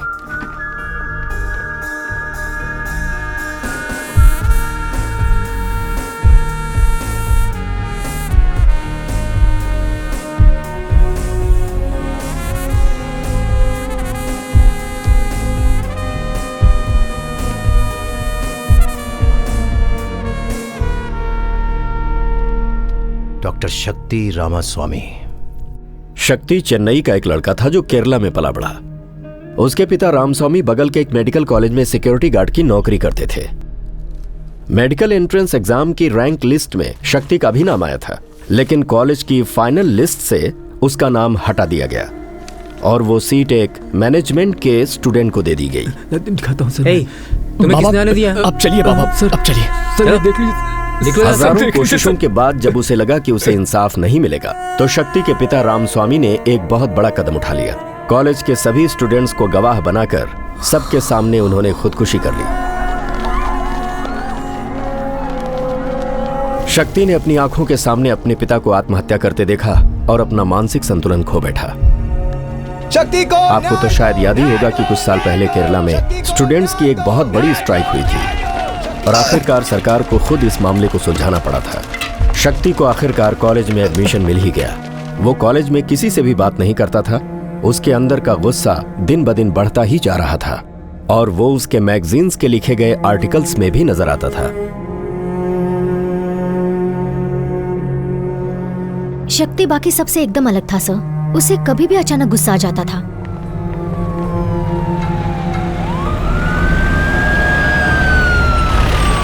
शक्ति ने ही जूते मारकर विद्रोह करने का नया ट्रेंड शुरू किया था। पहली बार उसने ऐसा तब किया था जब हमारे कॉलेज में एजुकेशन मिनिस्टर आए थे। इसकी वजह से उसे कुछ दिन जेल भी जाना पड़ा था, पर वो केस वही खत्म हो गया था। डॉक्टर शक्ति रामास्वामी इज अवर मैन।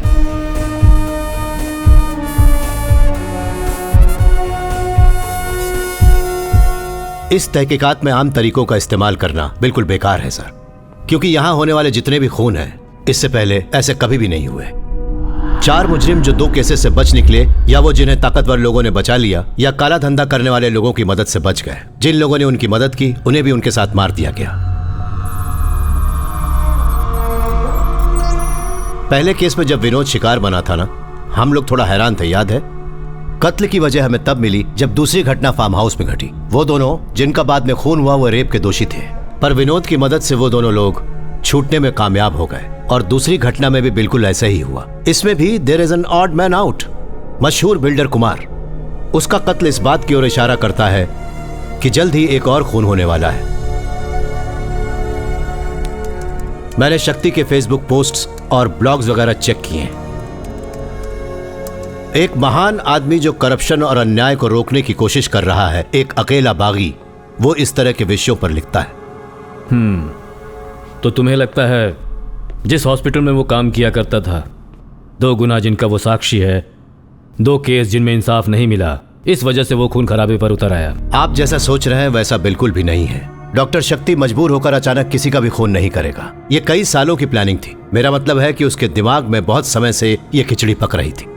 ऐसा बोल सकते हैं कि उसकी जानकारी के बिना उसके अंदर कहीं ना कहीं एक बहुत खतरनाक हिंसात्मक जानवर पनप रहा था।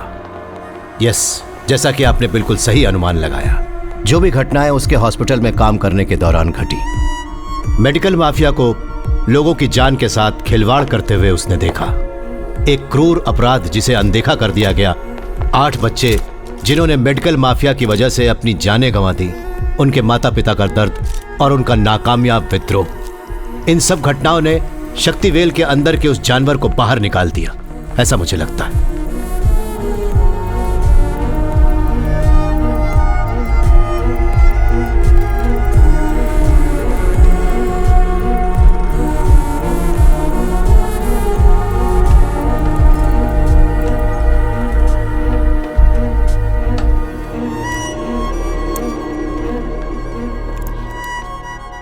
उसे पकड़ने का फिलहाल कोई जरिया नहीं है सर।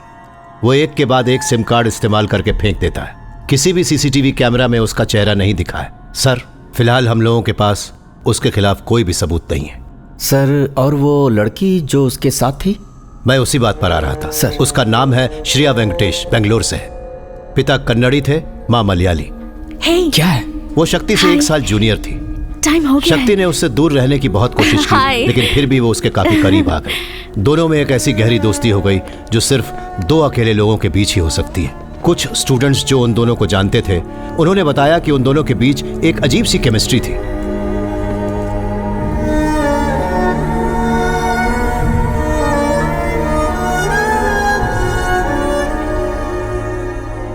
एक इंसान जो कानून के हाथों से बच निकले हुए मुजरिमों को बेरहमी से सजा देता है, एक पागल किस्म का आदमी जो कानून अपने हाथों में लेता है। आप समझ सकते हैं उसकी दिमागी हालत बहुत ही खतरनाक है। उसका अगला टारगेट कौन होने वाला है सर? नहीं, खुद ही अनुमान लगाने से ज्यादा जरूरी है डॉक्टर शक्ति और उसके साथ उस लड़की को पकड़ना। उसका शिकार हमारी फोर्स स्टेट लेवल पर करेगी और मैं खुद जोनल एडीजीपी को फोन करता हूँ। मुझे अब जाने की इजाजत दीजिए सर। अब जितना भी काम बचा है वो स्टेट पुलिस फोर्स का है। मुझसे जितना हो सकता था मैंने किया। फैसला कर लिया? जी सर, फैसला कर लिया। मैं ये ऑपरेशन पूरा करके ही रहूंगा मैथ्यू। मेरे पास वक्त बहुत कम है। सर। सर,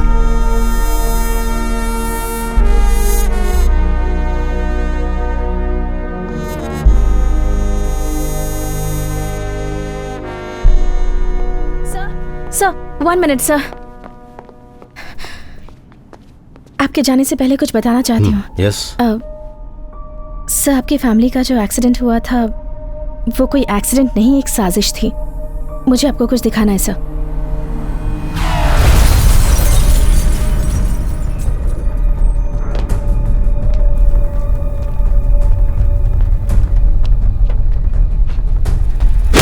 तो तुम्हें लगता है कि गाड़ी से भिड़ने के बाद जब ड्राइवर ट्रक से नीचे उतरा तो उसके सर पर वार करके किसी ने उसे मार डाला। उसके बाद उसने उसी हथियार से ट्रक का शीशा भी तोड़ दिया। यस। मैंने तुमसे कहा था ना, तुम्हारे अंदर वो पुलिस इंस्टिंक्ट है, लेकिन अनुभव की कमी के कारण तुम्हें सच समझने और उसकी तस्वीर बनाने में थोड़ा वक्त लगता है, बस इतना ही। जिस दिन मेरी नौकरी का आखिरी दिन था, उस दिन मैं सुबह सुबह पुलिस के कारखाने में गया था। मैंने वहां पर वो ट्रक देखा। हर्षिता, जो तुमने मुझे बताया वो मैं पहले से ही जानता हूं। आप ऐसे कैसे छोड़ सकते हैं? जिसने ये किया हमें उसे पकड़ना चाहिए। कुछ चीजों को नजरअंदाज कर रहा हूं, जानबूझकर। मुझे पता है ये इतना आसान नहीं है। ये गलत है सर। जिस इंसान ने आपकी जिंदगी बर्बाद कर दी, आप उसे छोड़ कैसे सकते हैं? जो चीज एक बार खो गई वो हमेशा के लिए खो गई, कोई उसे वापस नहीं ला सकता। बट सर आप... नो हर्षिता, मैं एक सीमा रेखा पर खड़ा हुआ हूं। कभी खुदकुशी और कत्ल के बीच की हालत के बारे में सुना है? मुझे मजबूर मत करो, मत करो मुझे मजबूर।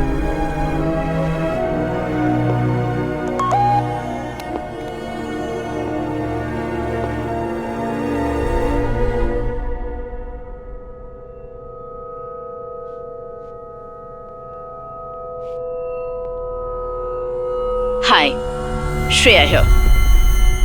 First, I want to tell you something. जिस IP एड्रेस से मैंने ये वीडियो मेल किया है, उसे ट्रेस करने में वक्त बर्बाद मत कीजिए। वो फेक है। पर ये बंद करने से पहले मेरी बात सुन लीजिए। जिस हादसे ने आपकी जिंदगी बर्बाद कर दी, क्या आप जानते हैं कि वो कार एक्सीडेंट किसने करवाया था?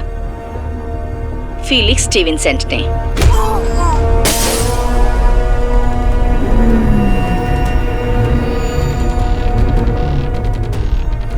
कल वो केरला आने वाला है।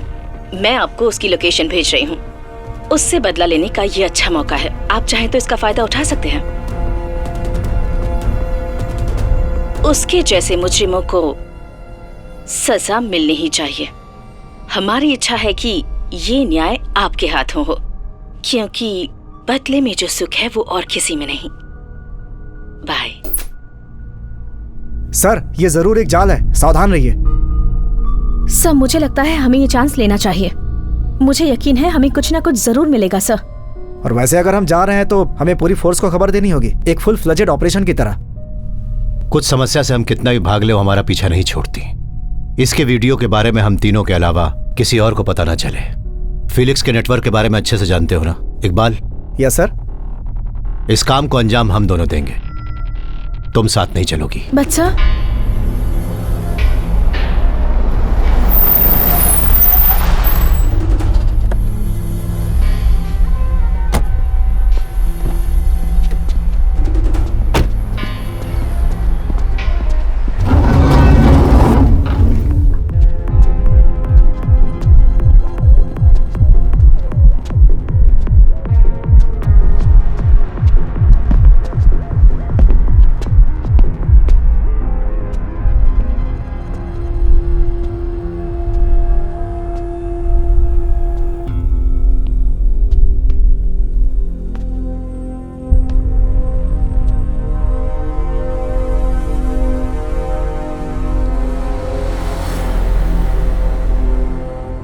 Matthew?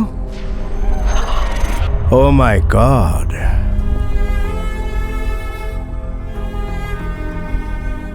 Matthew, you are impossible. मुझे लगा मैंने तुम्हारी कहानी खत्म कर दी, लेकिन जरा देखो तो, तुम फिर आ गए। पर आए हो किस मकसद से? बदला लेने। पर अब तो तुम पुलिस वाले हो भी नहीं। बेवकूफ, अभी भी मैं पुलिस वाला हूँ।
अरे सर, आपको देख के मेरा दिल पिघल जाता है।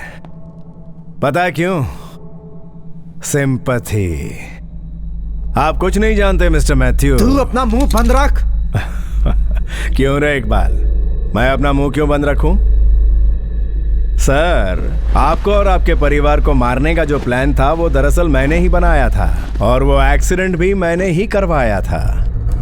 मैंने आपकी कस्टडी में बैठे बैठे ही वो सारा प्लान बनाया, और भागने से कुछ समय पहले ही मेरी किसी ना किसी अंदर वाले ने ही तो मदद की होगी ना सर। सही कहा ना?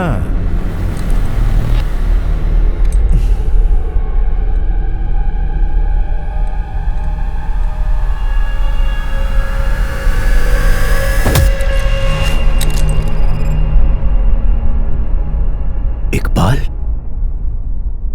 जी हाँ सर, मैंने ही इसकी मदद की थी। आपको तो पता ही है, मेरी बेटी की सबसे बड़ी इच्छा मेडिकल कॉलेज में एडमिशन लेना था। जिंदगी में कभी मैंने 1 रुपया तक रिश्वत नहीं ली सर, तो इतने बड़े कॉलेज में डोनेशन कहाँ से दे पाता। जब मैंने अपनी बेटी के बारे में सोचा तो मैं अपने आदर्श भूल गया सर। बेटी के भविष्य के लिए मैंने इसके साथ हाथ मिला लिया।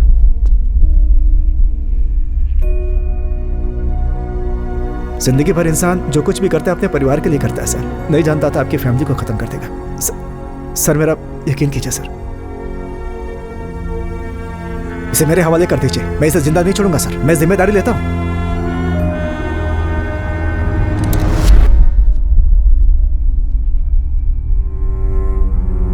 और मैं अच्छे से जानता हूं डॉक्टर शक्ति यही चाहता है।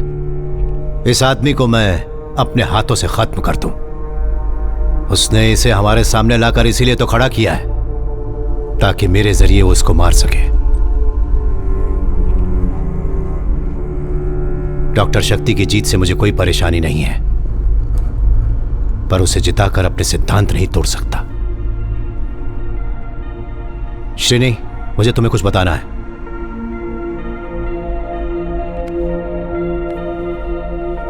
इकबाल। सर। पुलिस को सरेंडर कर दो।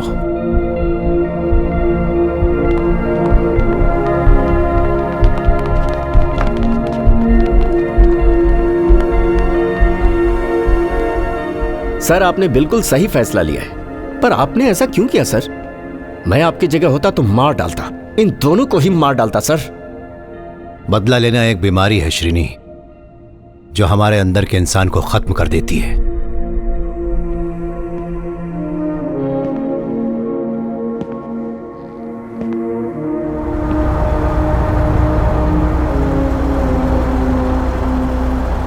मेरा सफर जो उस वक्त रुक गया था वो अब शुरू होगा। नीलिमा का सपना पूरा होने तक मुझे कितनी दूर जाना होगा और कितने दिनों तक पता नहीं।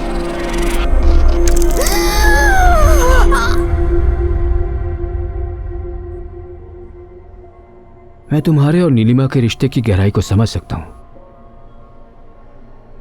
सो I feel really sorry. Neelima की हालत बिगड़ती ही जा रही है। वाइटल ऑर्गन्स में इन्फेक्शन फैल चुका है। जब भी वो होश में आती है उसका दर्द और भी ज्यादा हो जाता है। इस समय वो बहुत ही कष्ट में है। मुझे ऐसा कहना नहीं चाहिए मैथ्यू, पर तुम ऊपर वाले से प्रार्थना करो कि वो इसे इस दर्द से मुक्त कर दे।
बहुत खूब।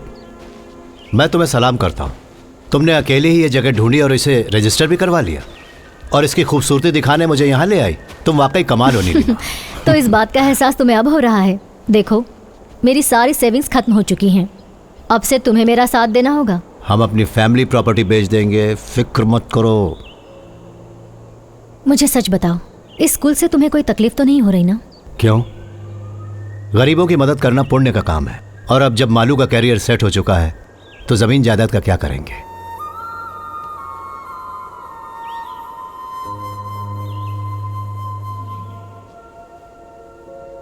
ये जगह ही मैं हूं। मेरी सांसें, मेरी जिंदगी। अगर मैं मर भी गई तो मेरी आत्मा यहीं रहने वाली है।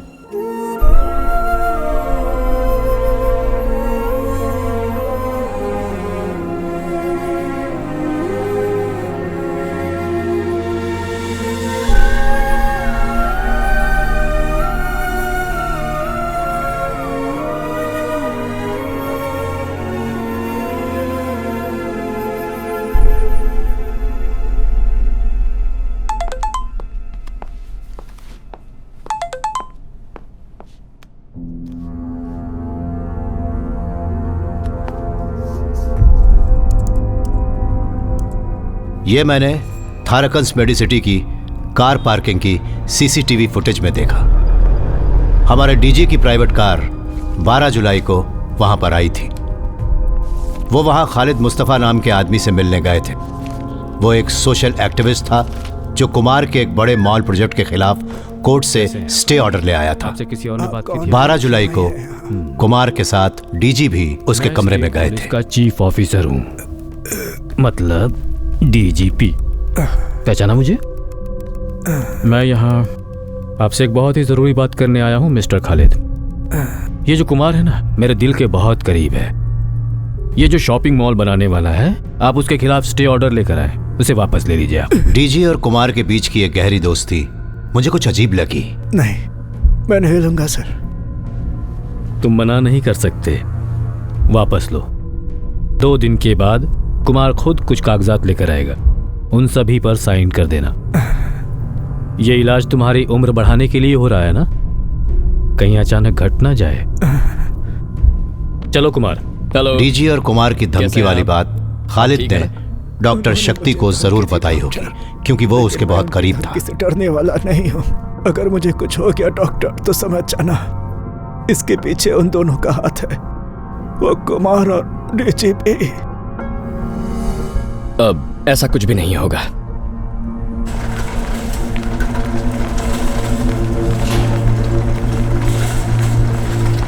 डिस्चार्ज होने के ठीक 2 दिन बाद शक्ति की आंखों के सामने खालिद की लाश पड़ी हुई थी। एक जानलेवा एक्सीडेंट। हर्षिता, डीजी की जान खतरे में है। अगला टारगेट वही होंगे।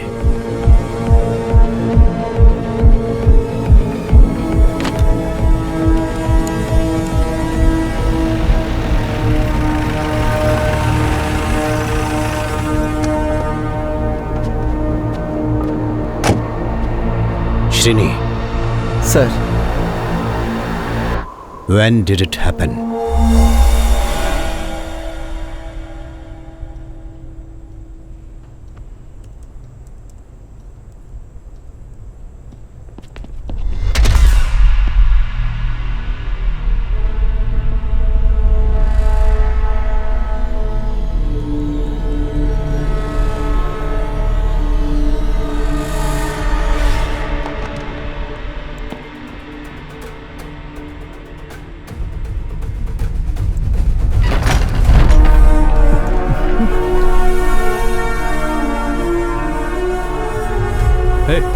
कौन हो तुम?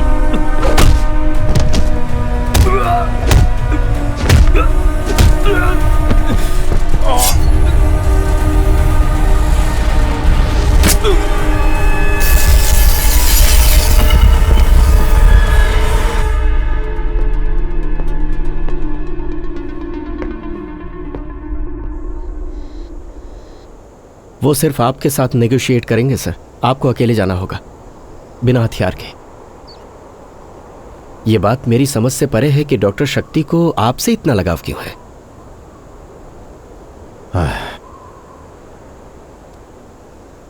हर बात के पीछे एक वजह होती है श्रीनी। बिना वजह के कुछ भी नहीं होता इस दुनिया में।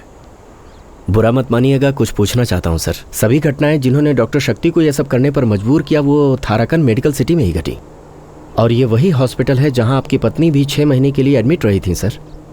आप उस दौरान वहीं रहते थे, हर पल। सर, क्या आपका इन घटनाओं से कोई संबंध है जिसके बारे में मैं न जानता हूं?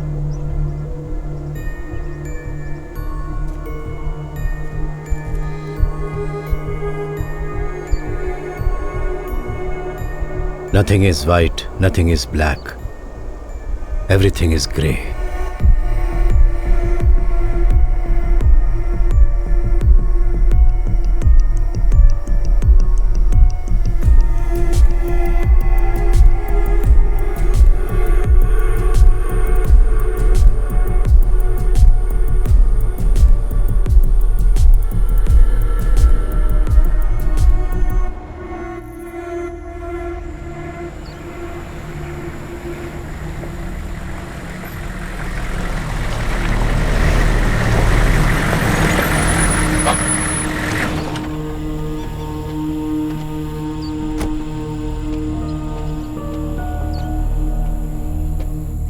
Hello sir, I am Shreya.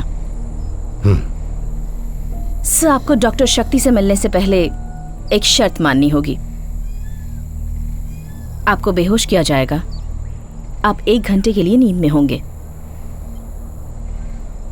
अगर आपको ये शर्त मंजूर है तो आप चल सकते हैं, नहीं तो मैं वापस जा रही हूं और आप डीजीपी को भूल जाइए। ओके, मैं चलूंगा। Good, let's go. आप कुछ वक्त के लिए ट्रांस में चले जाएंगे।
Hello sir.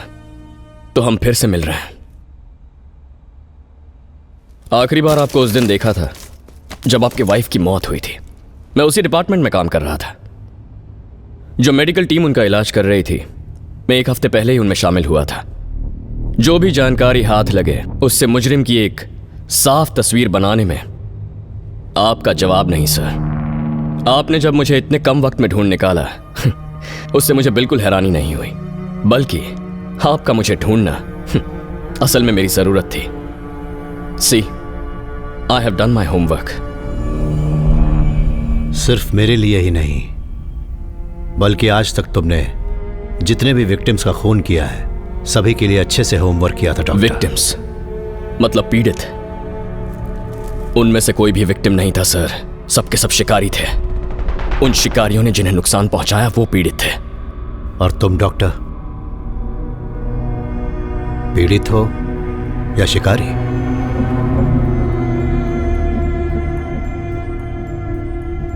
मैं दोनों ही हूं।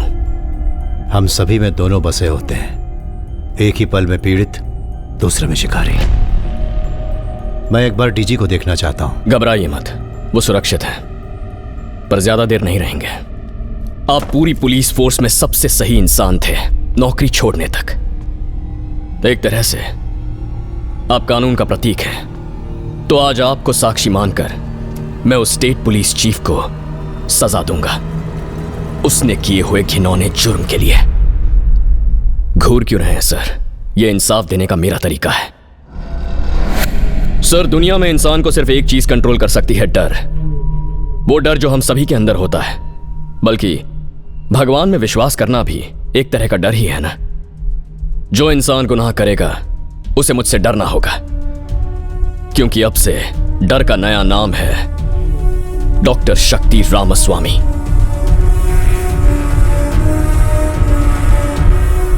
जिंदगी का हर सुख छोड़कर इस विश्वास के साथ कि तुम जो कुछ भी कर रहे हो समाज की भलाई के लिए कर रहे हो।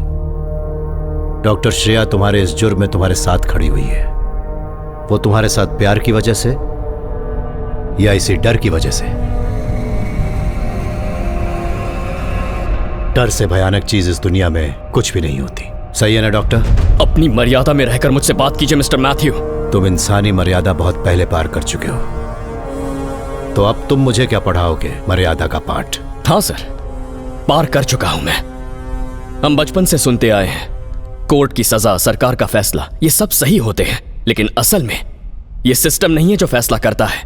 ये काम तो ताकतवर लोग करते हैं। अगर कोर्ट की बात करें तो 2-3 जज, सरकार की बात करें तो मुख्यमंत्री, धर्म की बात करें तो पंडित। इन सब लोगों का फैसला पत्थर की लकीर बन जाता है और वही कानून होता है। इसीलिए जो भी मुझे सही लगा मैंने वही किया। जिन शब्दों का प्रयोग अभी तुमने किया है, दुनिया के सबसे बड़े डिक्टेटर ऐसे ही शब्दों का प्रयोग करते थे। और मुझे नहीं लगता तुम्हें बताने की जरूरत है कि उनका क्या हश्र हुआ था। कम ऑन सर, हमें भी अभी एक डिक्टेटर की जरूरत है। हमारे देश को जरूरत है कोई मेरे जैसा। गलत लोगों की अंधभक्ति करने से ज्यादा बड़ी बेवकूफी दुनिया में और कुछ नहीं हो सकती। और इसे लगता है ये कानून से बड़ा है, और मुझे बहुत दुख से यह कहना होगा कि ये एक पागल है। मैं पागल हूं? मैं पागल हूं? श्रेया, तुमने सुना इन्होंने क्या कहा? इन्हें लगता है कि मैं पागल हूं। जो लोग पैसे और ताकत का इस्तेमाल करके कानून के हाथों से बच निकलते हैं, तुम उन लोगों को सजा देना चाहते हो? तो फिर तुमने उन 3 बेकसूर पुलिस वालों को क्यों मारा जो डीजी के सिक्योरिटी गार्ड थे? ओह हाँ, वो लोग, वो मैं रोक नहीं पाया।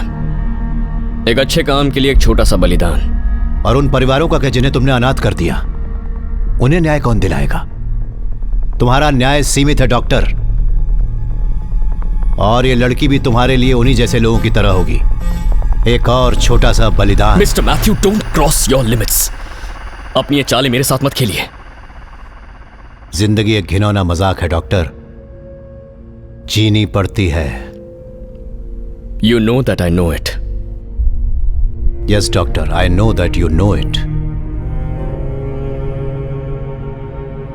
मैं भी अब तक इसी दिन का इंतजार कर रहा था कि कब तुमसे मिलूंगा।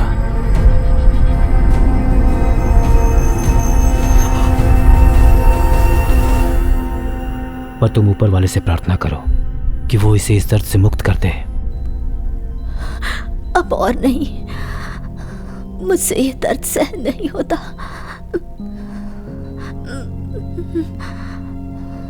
मैं तुम्हें इस दर्द से आजाद कर दूं?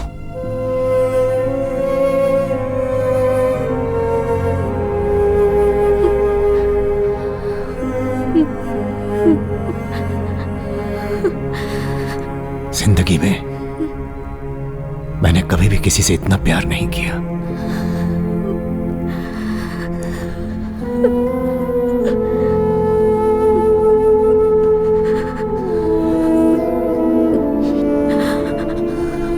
मेरा सपना अधूरा मत रहने देना।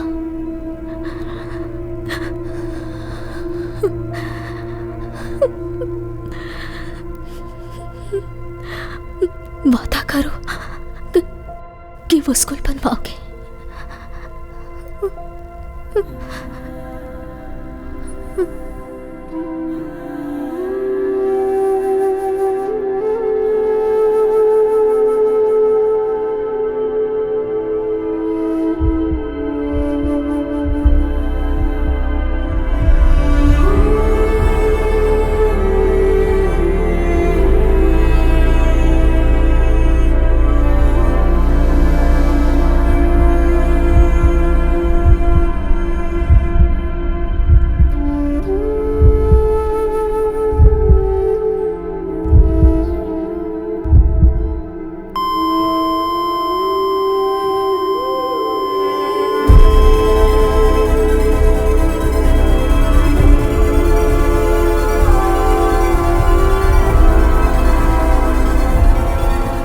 तुम ऊपर वाले से प्रार्थना करो कि वो इसे इस दर्द से मुक्त कर दे।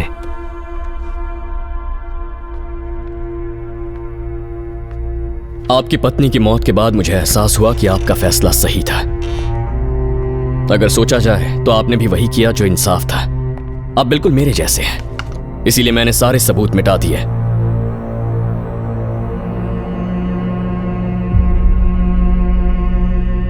यूथनेसिया, मर्सी किलिंग, दया के कारण हत्या, कानून के हिसाब से यह बिल्कुल गलत है, फिर भी आपने ऐसा किया।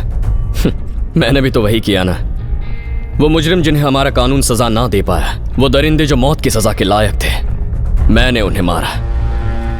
बल्कि आप ही की तरह मैंने भी कानून तोड़ा है।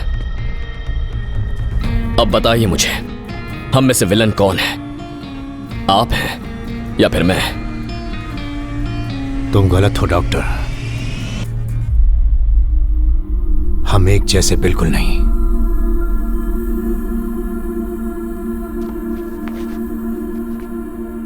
बिना कुछ महसूस किए, बिना एक भी मिनट पलक झपकाए मेरी पत्नी वहां जिंदा लाश बनकर पड़ी थी। और थोड़े वक्त के लिए जब भी उसे होश आता, तुम भी जानते हो कि वो किस दर्द से गुजर रही थी। उस दर्द में भी वो मुझसे पूछती रहती कि हमारी बेटी कैसी है। उसे मालूम था कि वो उसे फिर कभी नहीं देख पाएगी, फिर भी वो पूछती ही रहती। और जब मैंने पूछा कि क्या मैं तुम्हें इस दर्द से आजाद कर दूं, वो मेरी तरफ देखकर मुस्कुराने लगी। उसकी आंखें बंद हो रही थी, सांस भी नहीं चल रही थी। मैं वहां खड़ा देखता रहा और तब मुझे एहसास हुआ कि दरअसल प्यार की आखिरी मंजिल मौत होती है। I killed her out of love. You kill people out of hate. हम दोनों एक दूसरे से बिल्कुल अलग हैं डॉक्टर। बस बहुत हुआ मिस्टर मैथ्यू मंजूरन। मैं आपको यहां जिस लिए लेकर आया हूं वो होकर रहेगा। अब बैठ जाइए। श्रेया, नजर रखो।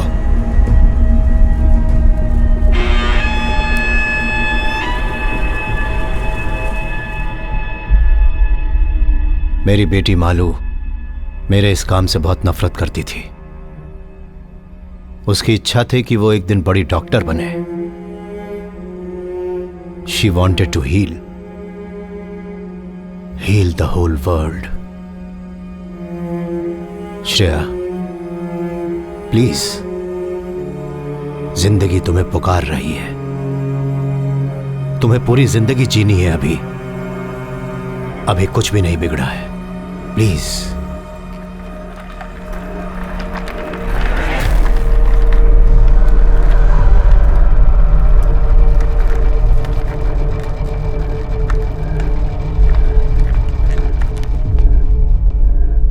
इस आदमी का काम था आम लोगों की जान की रक्षा करना, उनके अधिकारों की रक्षा करना, पर इसने ऐसा नहीं किया। एक बहुत ही नेक इंसान था जिसका नाम था खालिद मुस्तफा। इसने मारा उसे। नहीं मैथ्यू, नहीं। उसकी मौत एक राज बनकर रह गई। केस फाइल करने वाला भी कोई नहीं था। कम से कम तुम तो मेरा यकीन करो। जब मुझे लगा मेरा बड़ा नुकसान होने वाला है तो हॉस्पिटल जाकर मैंने खालिद को मार डालने की धमकी दी थी, लेकिन उसकी मौत से मेरा कोई लेना देना नहीं है। वो एक्सीडेंट असली था। मैं सच बोल रहा हूं। मेरा यकीन करो मैथ्यू, प्लीज। पर मुझे तुम पर यकीन नहीं। डॉक्टर, मुझे गुस्सा मत दिलाओ मिस्टर। प्लीज। मैंने कहा मुझे गुस्सा मत दिलाओ।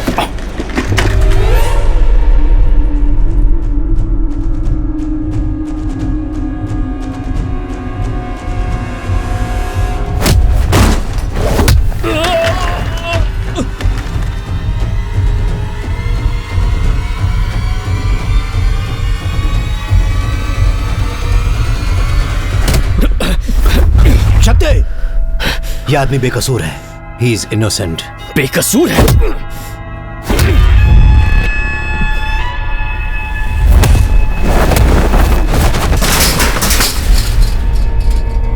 डॉक्टर, प्लीज मेरी बात सुनो।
तुम्हें लगता है कि तुम जीत गए? नहीं।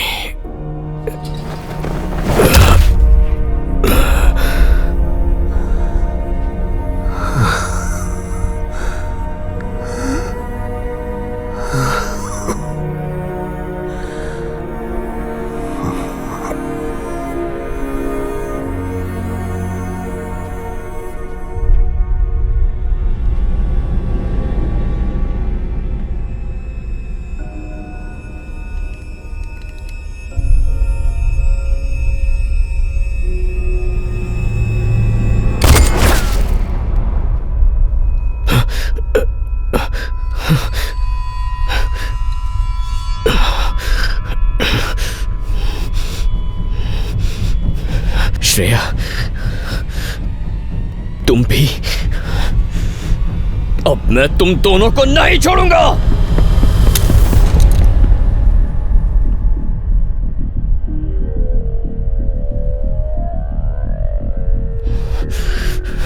शूट मी, शूट मी।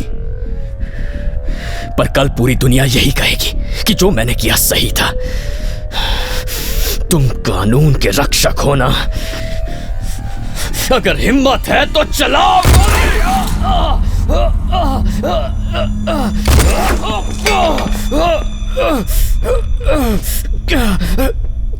कैसे इंसान हैं आप सर?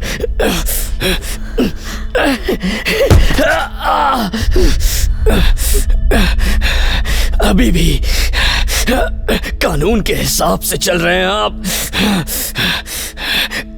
खत्म क्यों नहीं कर दिया मुझे?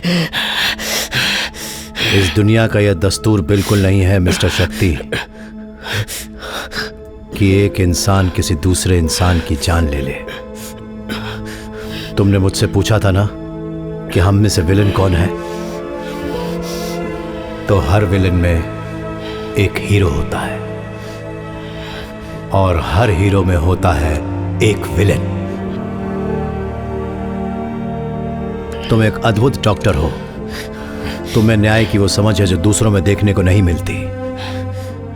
अगर तुम अपना दिमागी संतुलन ठीक कर लो तो बहुत आगे जाओगे।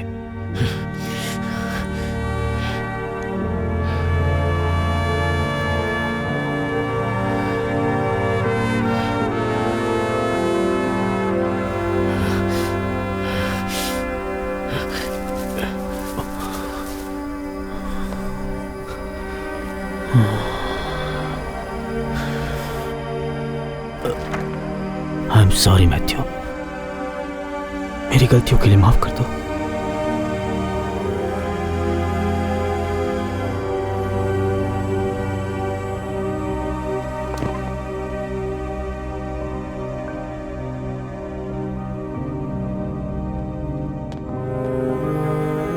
सर,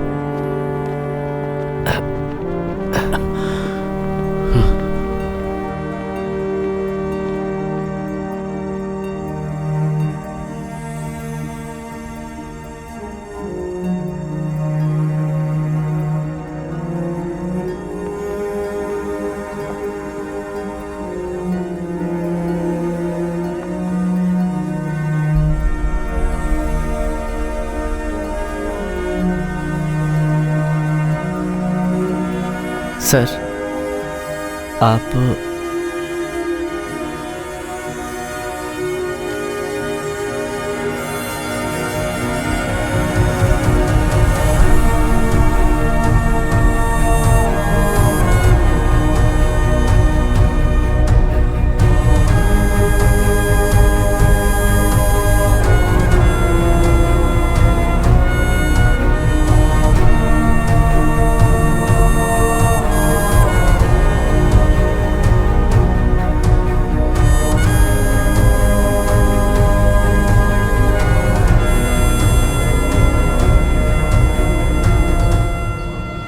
अब आज से शुरू होती है मेरे सपनों की एक नई यात्रा।